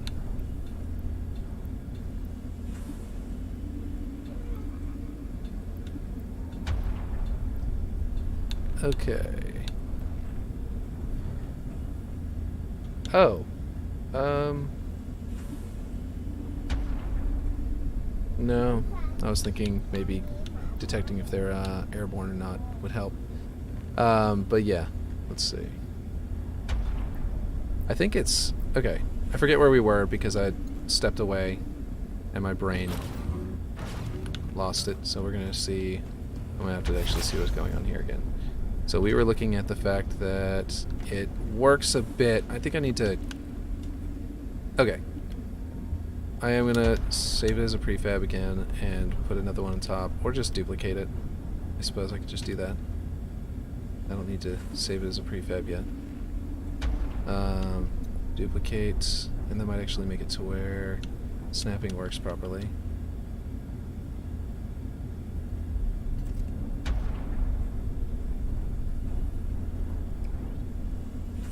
Okay, and then I want to build that out and see what happens whenever you're going up that. Sure does launch you fast.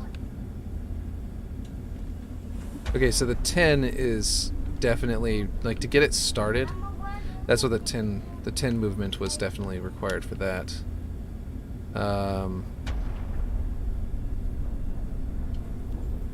Okay, and that's why we have to put that back in.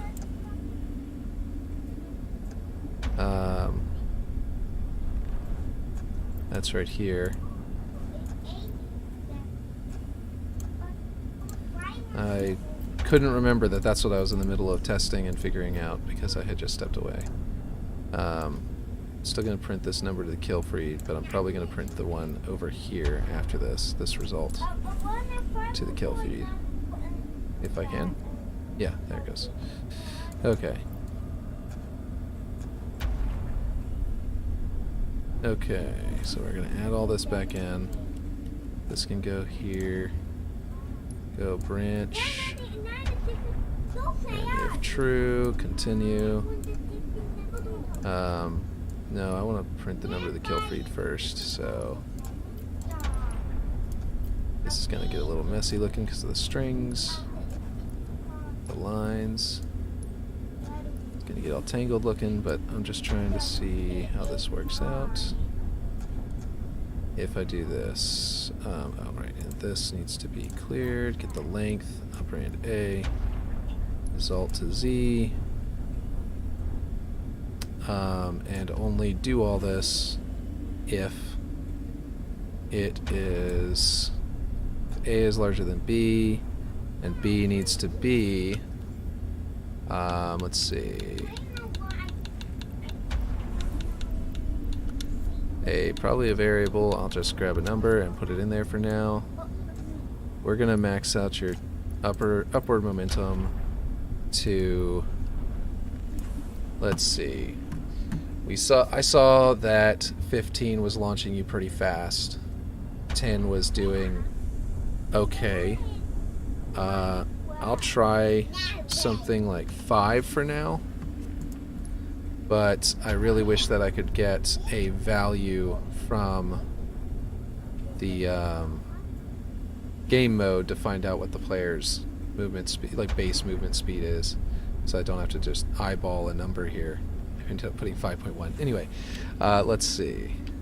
Let's try this. I guess I'll save it and try it just to see. Okay, that launched me way higher and kept adding up. It's like insane. Okay, so I didn't do that right apparently. As far as the, oh, you know what it is? Right, I only did that to this one. Okay, so I need to do this. Okay, but here's what I need to do. I need to I want to grab all this and move it over here so I can get my physical, I can save a physical version of this at a decent, at a nice little height that's just, oops. Okay, so you grab that one. Nice height that's like, that if you could stack them, then it would work, you know, it'd work out great. And then I'm going to actually just make this one taller because testing this with this short one is way harder than it needs to be. And so I need to go over here and do top and go up. We'll go to 10. And we will, I'm just going to grow this one. Actually, what the heck? Because if I scale everything else, then we're going to have to unscale it. And there's no need for that. I'm just going to do this one. And yeah. And try that. Just to see how well this works. Yeah, it's still, okay, that launches all the way up to 21 in our printed movement speed. I don't know what I'm doing. I'm making a video, so I might not comment too much. Yeah, that's fine.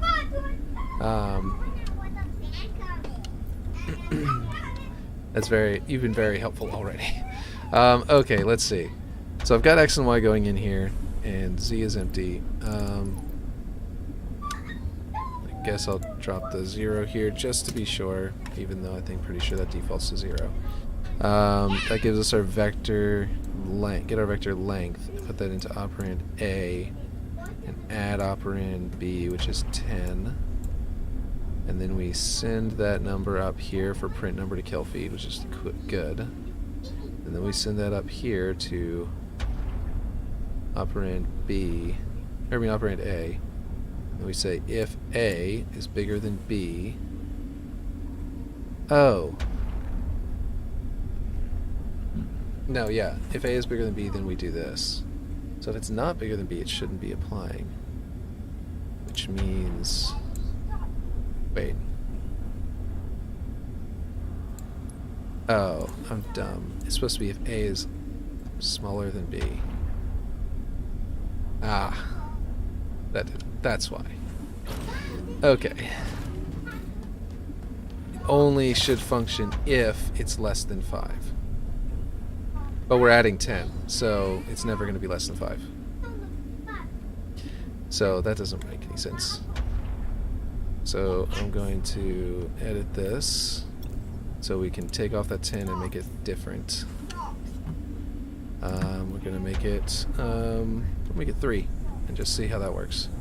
Just because I know that 10 was launching me pretty high up into the air at a very high rate of movement. Yeah. Let's see. Jesus. 22 again. What am I getting to here? Jeez. Okay, something is going wrong that is causing this to... What do we got in here? Okay. Alright, so it is applying it to... You know what it is? We're applying it to your velocity. We're not setting your velocity. Or no, it is set object velocity.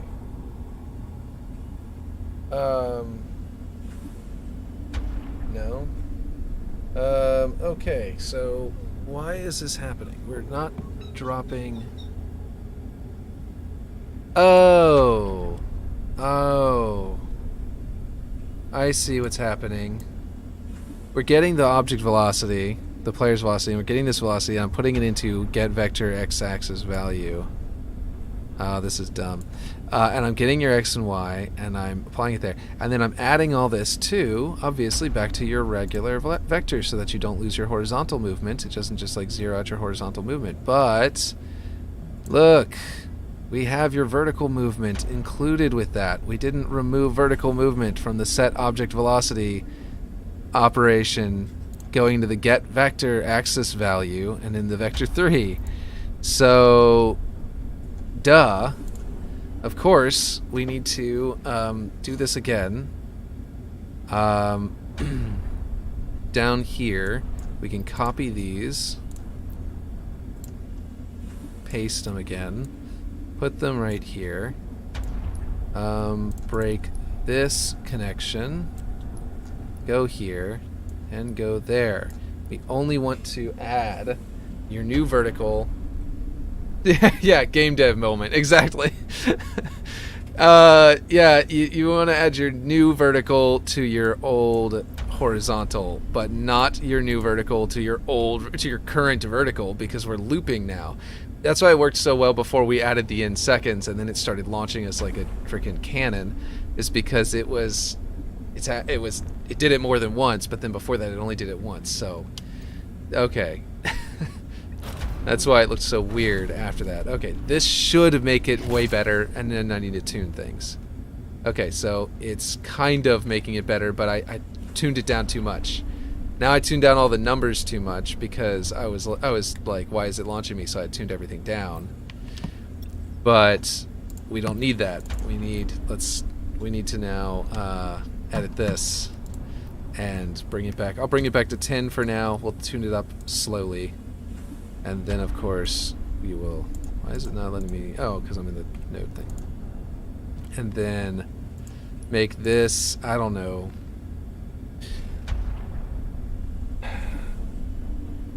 Do we even need to do this now? To slow it down? Yeah, I mean, to make it not happen if it's too fast. Because we're setting the thing.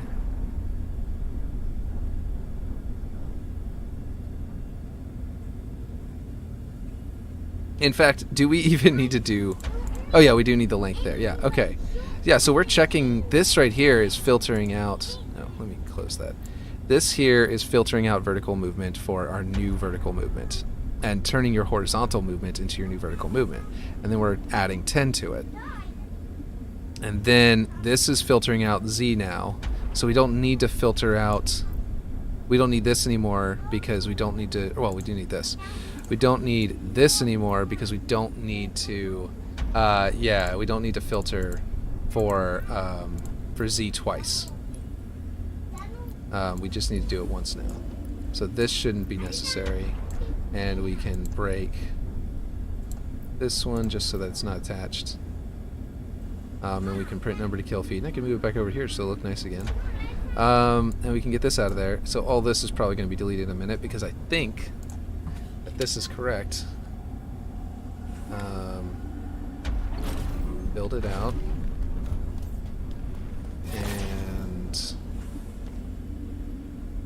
Okay, so that works. It seems to only work when you're moving like side to side, but it's working. So now, you know what we need to do? Is there a way we can move the player back so that they, just a little bit, so that their forward momentum is applied again? So that they can, like, so they're not running into a wall. Like, that worked great just there, actually. It's a little choppy, but it's... Yeah, that works. Actually, why was it working? Not working perfectly a second ago. And it's a good speed, too. The 10... I think that gravity must be... Maybe it is 8.1 in this. It actually is moving me vertically faster than my horizontal movement. So the choppiness might be... Yeah, I know. Okay, I think I know what it is. The choppiness is probably because we're not countering gravity perfectly. So it's doing a little bit extra every time, and then gravity's trying to push us back down, and then it's so the leaps are not quite perfect. So if we can tune this one, whatever gravity is... I'll go back to 8.1 for, you know, what? Not 81. Don't need to go 81. Just to see if... Yes, I know you can't scale that object. I'm not trying to scale the object. So... That appears to be keeping us at around 8.1, 8.2. It's still a little bit choppy, but it's about your movement speed. Your actual movement speed.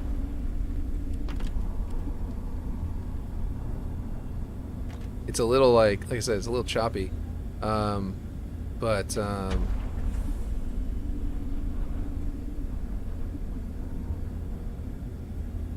like this is a little weird.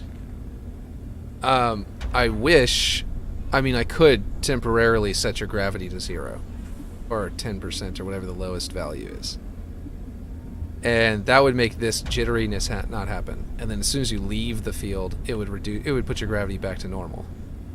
But I don't know if that's a good idea, because if there's some reason, like if you die in this, does that count as you leaving the area? Yes, maybe, should, but does it? Or if you do something else, like jump into a vehicle, does that mean you left the area?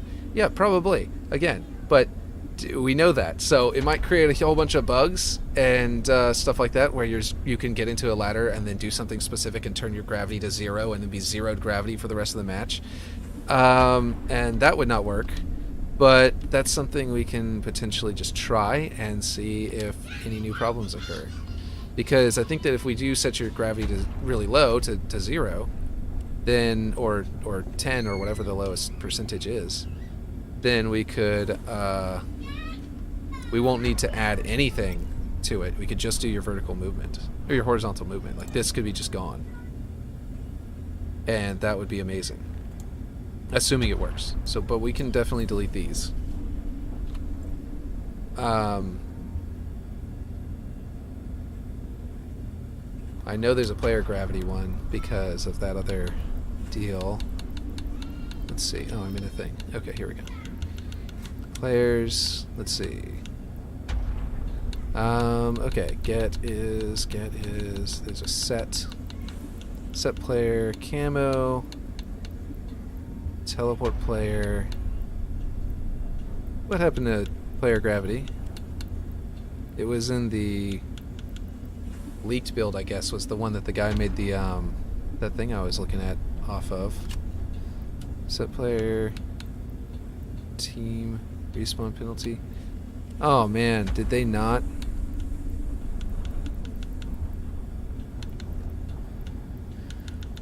Okay. Did they take that out for now? Like, is it... Oh, traits. That's what it was. I see now. It's going to be in here. I think it wasn't in traits, not in there. Okay, trait. Did I go past it? Let's see.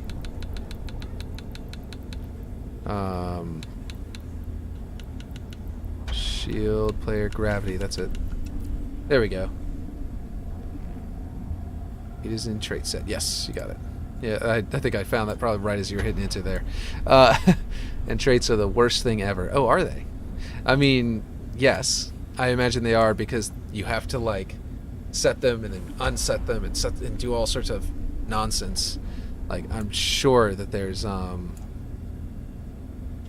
no way to make them 100% safe unless you like create the craziest stuff. Apply trait for in seconds. Oh, that would be interesting. What if whenever you...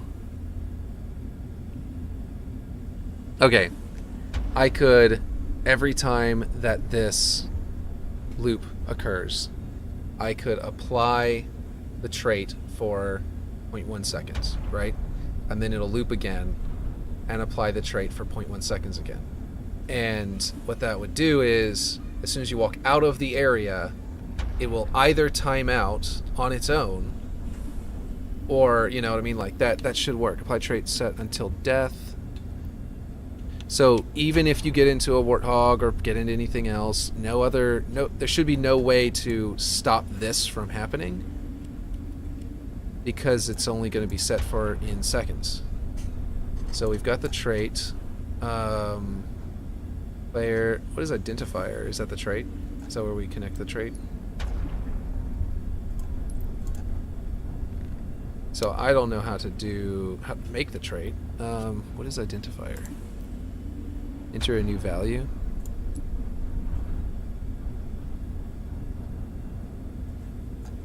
Okay. How do you actually set the trait? It has player, it has identifier, and it has seconds. But it doesn't have... Like, if I do this... Traits acts like variables.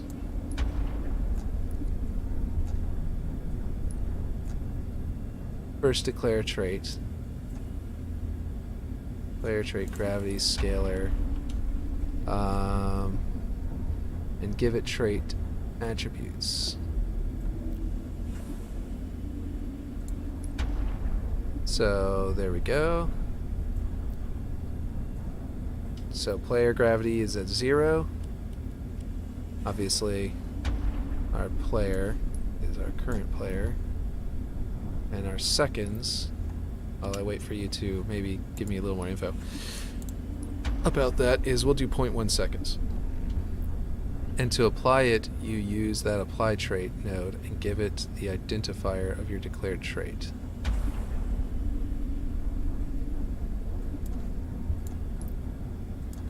So, is that the node name? Like, what do you mean by identifier? Trait player gravity. So I now go identifier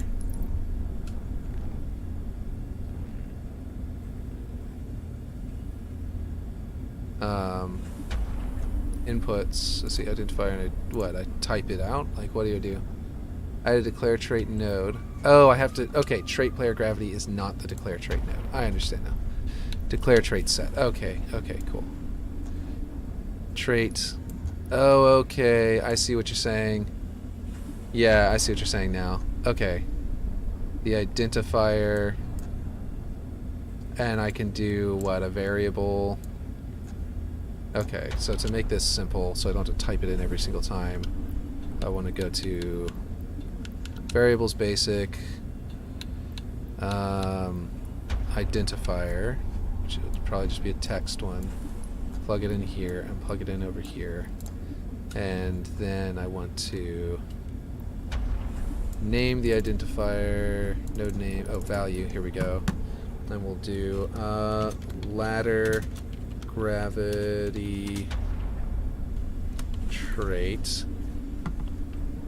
Ladder gravity trait, okay. And that should allow us to, yeah. Now let's see if this works. This should be... Now it's going to make it to where whenever you jump off it, you're going to have like moon shoes for a second, and then you're going to fall because it's going to time out. So that's going to be interesting. But yeah, I imagine that's how it's going to be. Anyway. Wrong button. which is a very minor side effect for something if it works. Okay, hold on.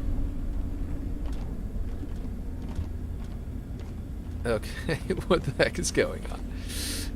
Maybe I broke it. Oh wait, did I remove the I think I might not have removed the whoops. Yeah, I didn't remove the add operand. That shouldn't really matter too much. It should just make you go too fast. But let's see. I'll just wait, right. I was about to change its value, but actually I'm just gonna remove it. Clear connections. Clear connections. And I'll put it back in if we need it. Okay, so we're setting the trait every single time you go in there. Okay, I think one thing that might be happening is, like you said, 0.1 or 0 might be a little, like we might need to keep it for like 0.2 seconds, because 0.1 might be close enough to every frame that, or every tick, every server tick, that it's not really doing anything for us by leaving it as 0.1. I'm not sure, but we'll see. Let's see. Whoops. I often press the wrong button to get into saving and stuff. Okay. So that's definitely not enough to... It's not... Oh, wait. Hold on. What's it doing now? Yeah, so that apparently is not working. Okay, print boolean to kill feed node is not connected to any event. Compare node missing required property. Add node missing required property. So those are those things that I moved up that I haven't deleted yet. Okay, so this is not actually applying 0 gravity to you. Is 0 not acceptable as a gravity value? That might be the case. Because I'm currently doing the scalar, I'm setting it to 0, 0, which is gravity, and that may not be acceptable. Maybe 0.05 is acceptable, since that's the first thing that comes up whenever you press the button. And if you slowly slide down the ladder while standing there, that would also be an acceptable.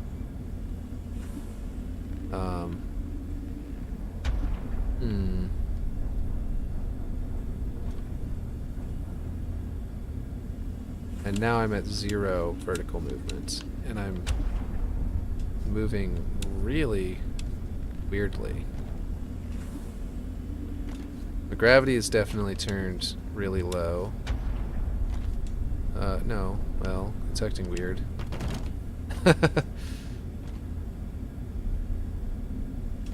Playing with player gravity is a lot more complicated than it appeared to be whenever I saw the nodes. Okay. Look at that. Bouncing around like a crazy person. Okay. Let's see. Whoops. I keep doing that. Let's see. Okay. So, what is this doing wrong? So, we are... Is it... You know what? I think I know what's going on. I think that what's happening is that I need to move this to the other side of our I accidentally grabbed the branch. So I think this needs to go here. I think that what's happening is it's doing this, it's waiting 0.2 seconds, and then it's going to print the number to the kill feed as the next step, or something to that effect. It's possible that's what's happening. I don't know yet, but I guess I'll put this up here. Yeah, let's see if that's what's happening. Whoops. Unless you have an idea, Clan, of what might be happening. I know you're making your video, though.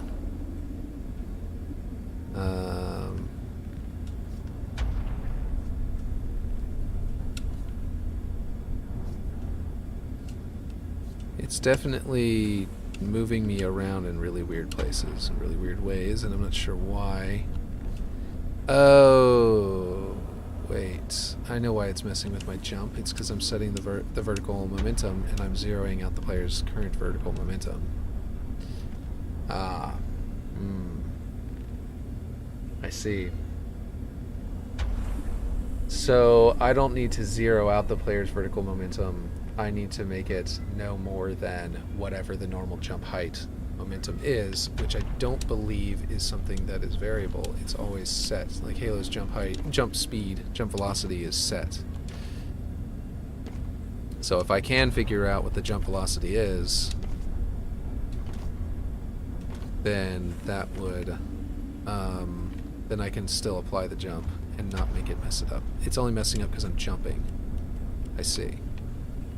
I was trying to jump to see what gravity did, but jeez. Yeah, no, my yeah, definitely whatever I did is making it not work. Part of what I did is making it not work.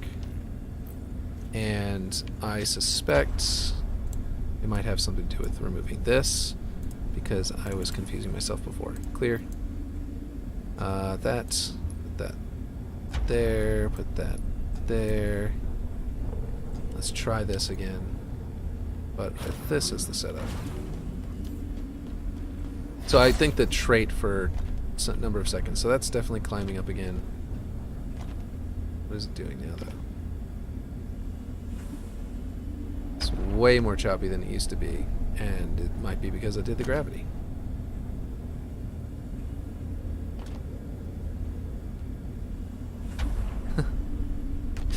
Alright.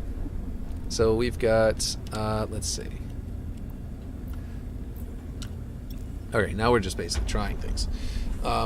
Okay, well, I'm not going to trigger this. I'm going to clear that for a second and go back to how it was originally and see what, remind myself what it looked like before I had that, because I think it's acting different than it did before. Maybe it is just as choppy as before.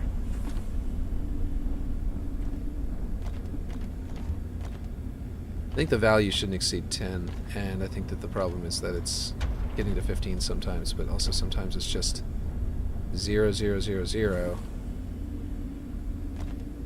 Is it happening too often? Or is it that it's not factoring in? Okay. Let's see.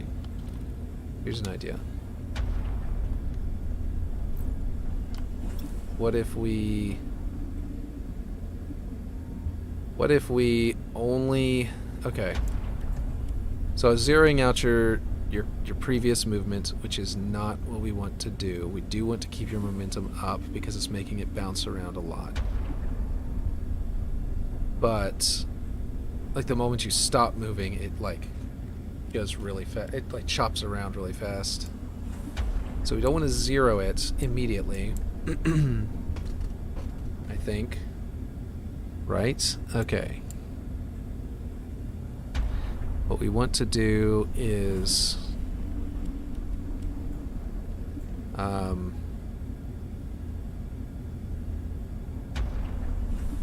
let's add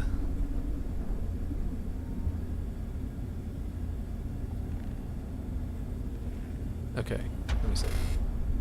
If we gate your vertical momentum at, you know, a very specific value, like we were doing with the things that I think I deleted, saying I didn't need them anymore. Except we do it with this one instead of with this one. And so rather than putting z at 0 with this vector 3, we put z equal to a, you know, the product of this z and a gate. That way, whenever we add this stuff, it's limited to something, you know, to this like operand B kind of thing. And to make it simpler, I'm also going to put a number here. It's going to feed into here and feed into the other one that we're going to do. And whenever it does, it's going to actually,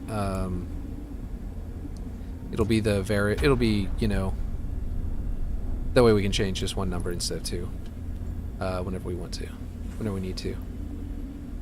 So we'll set this to 8.1. Confirm. And then we need to gate this. Which would be... How did we do that before? We pulled in the number with an if then, or not if then, it was a, well, it was a logic, it was a compare. We compared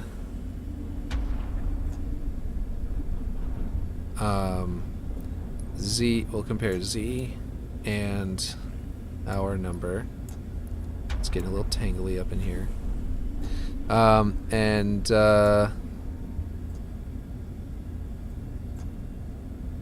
then that's a Boolean, and if A is less than B, then we will apply it. So we need to do a compare. Let's see. Wait, no, not a Boolean. What am I doing here? Alright, I'm saying a Boolean and it's not right. It's a comparison, but let's see. We need a branch. We need that branch to be connected here. If it's true... No, wait. That's not what I'm looking for. Okay.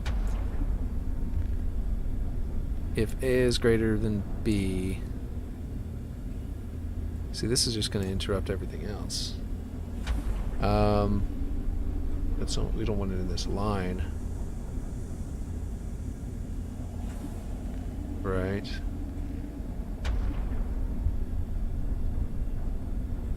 Okay, what am I trying to do here? Okay, so if A is greater than B here, right, then we're going to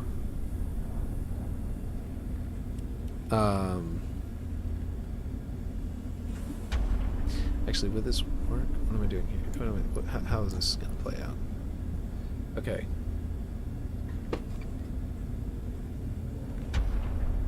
I wanted to say if A is greater than B here, then add A instead of B. So then this would not happen at all. But I think I'm going to have to put that as its own like separate function if I want to do that. Like trigger another event, a special event to do all of this math and output what we need for our additional vector, because then it could run in tandem, I believe, and I could potentially say if-then statements that would work.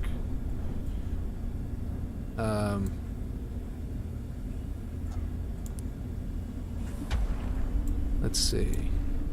Or am I looking at this all the wrong way? Let's see, vector 3 goes over there. Okay.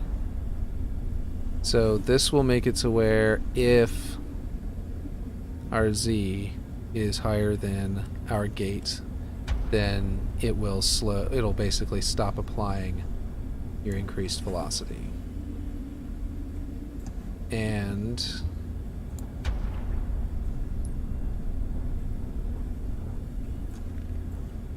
that will make you fall, and this is not going to probably work.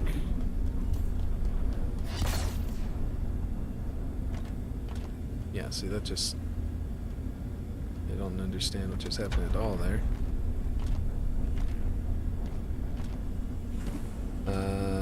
Yeah.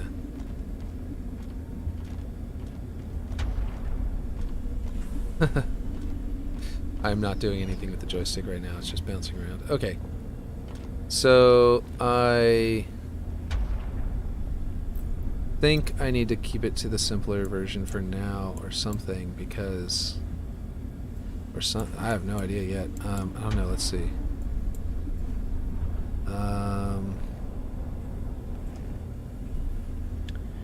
Okay.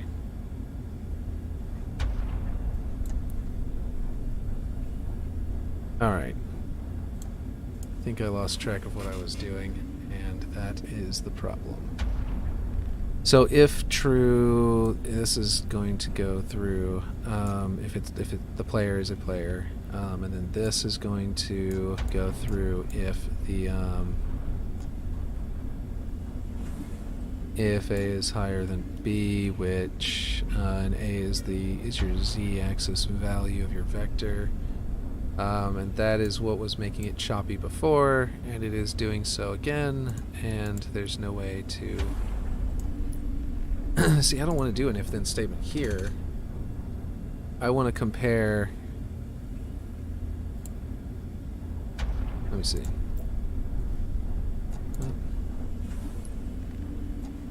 Can I just do A is less than B, then give it into Z? Like, that seems not likely. But,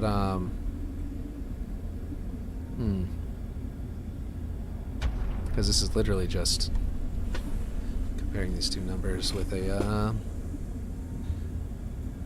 mathematical way. Okay. I mean, right now it's doing nothing except for comparing them, which isn't really a big deal. So let me just...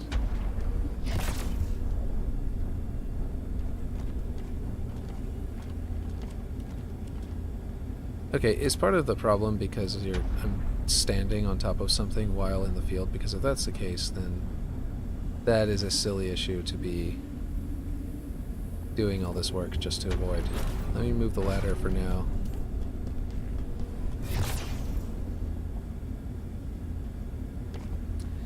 And I need my side rails to be all the way up. Just because, yeah, you fall out of the ladder. This isn't the conditions of the actual gameplay, then it's not a good condition for the test, so I really should be making this correct. It might be that the modular ones, the individual ladders that you can stack, is just not going to be the way that you can do it, and I might just have to make it to where anyone who's trying to use this prefab will have to scale the ladder like I'm doing now to fit their height. Okay, so no, this is definitely something wrong going on. What did I break? Because it was working pretty good before, and now it's all bouncing around. Oh, 1 second. I need to...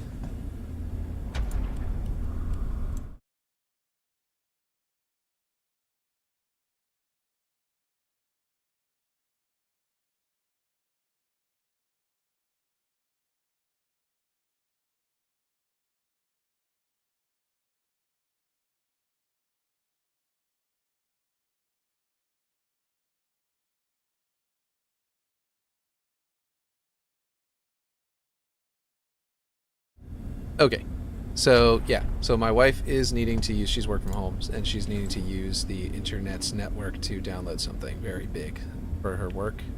And so I can't continue streaming right now. But for now, we have it jittery. It's slowly functioning, it's slowly working. I think I did something that made it more jittery than it was before. And I'll try and work that back out. But in the meantime, this is, I guess, where we're at right now. And, yeah. Oh, is your area monitor tall enough? Oh, I see what you're doing. I didn't even see that you saw that. It should be. Oh, it doesn't go to the top. Okay. I didn't realize that. Good point. Oh, I see. You said a lot of stuff. Why did my... It wasn't updating whenever you were saying something on my thing. Okay. Okay. So you had said, let's see, first declare traits. Oh, that's the stuff about the traits. Is your area monitor tall enough? Break time. See you next time. Oh, okay, yeah. All right, I'll see you next time. I am gonna probably get off, but I do need to. I'm gonna test this one real quick because you're pointing that out, and I mean it's definitely getting me to the top, but it's very jittery. I just need to figure out how to stop the jitter, or reduce it, if not stop it. If you're using the pointer as an area monitor, make sure the size of it is tall enough in the object properties. Seems like it's short because of the bobbing. Yeah, it's it should be that. It's that tall right now. And oop, right, gotta go into the actual build, and it's causing the bobbing. Something is causing the bobbing. Maybe my movement is wrong. Like the amount of inertia I have is wrong. Because at one point it was smoother, and you know what? That might have been at 10. Okay, I'm going to really quick throw this to 10 and try it, and then I'm going to go on, and then I'm going to have to turn it off after that. Let's see. Yeah, okay. Why is it? Yeah, I know, I'm not trying to scale. Okay, here we go. Okay, let's see. That's a little bit smoother. So 10 is... It still bobs, but doesn't feel as jittery to me. And it's sort of keeping me in place. I might still want to... Yeah, I don't know.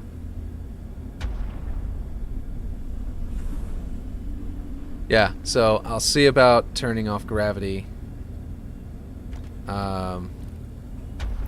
Off stream, I guess, and play around with it a little more and see if I can get it finished. But for now, yeah, I gotta go off stream so that my wife can do her big download. Alright, so thank you all for joining me. There's a little bit of progress down here, and now some ladder development. Alright, thanks. Let's see how to turn off the stream. I'm still very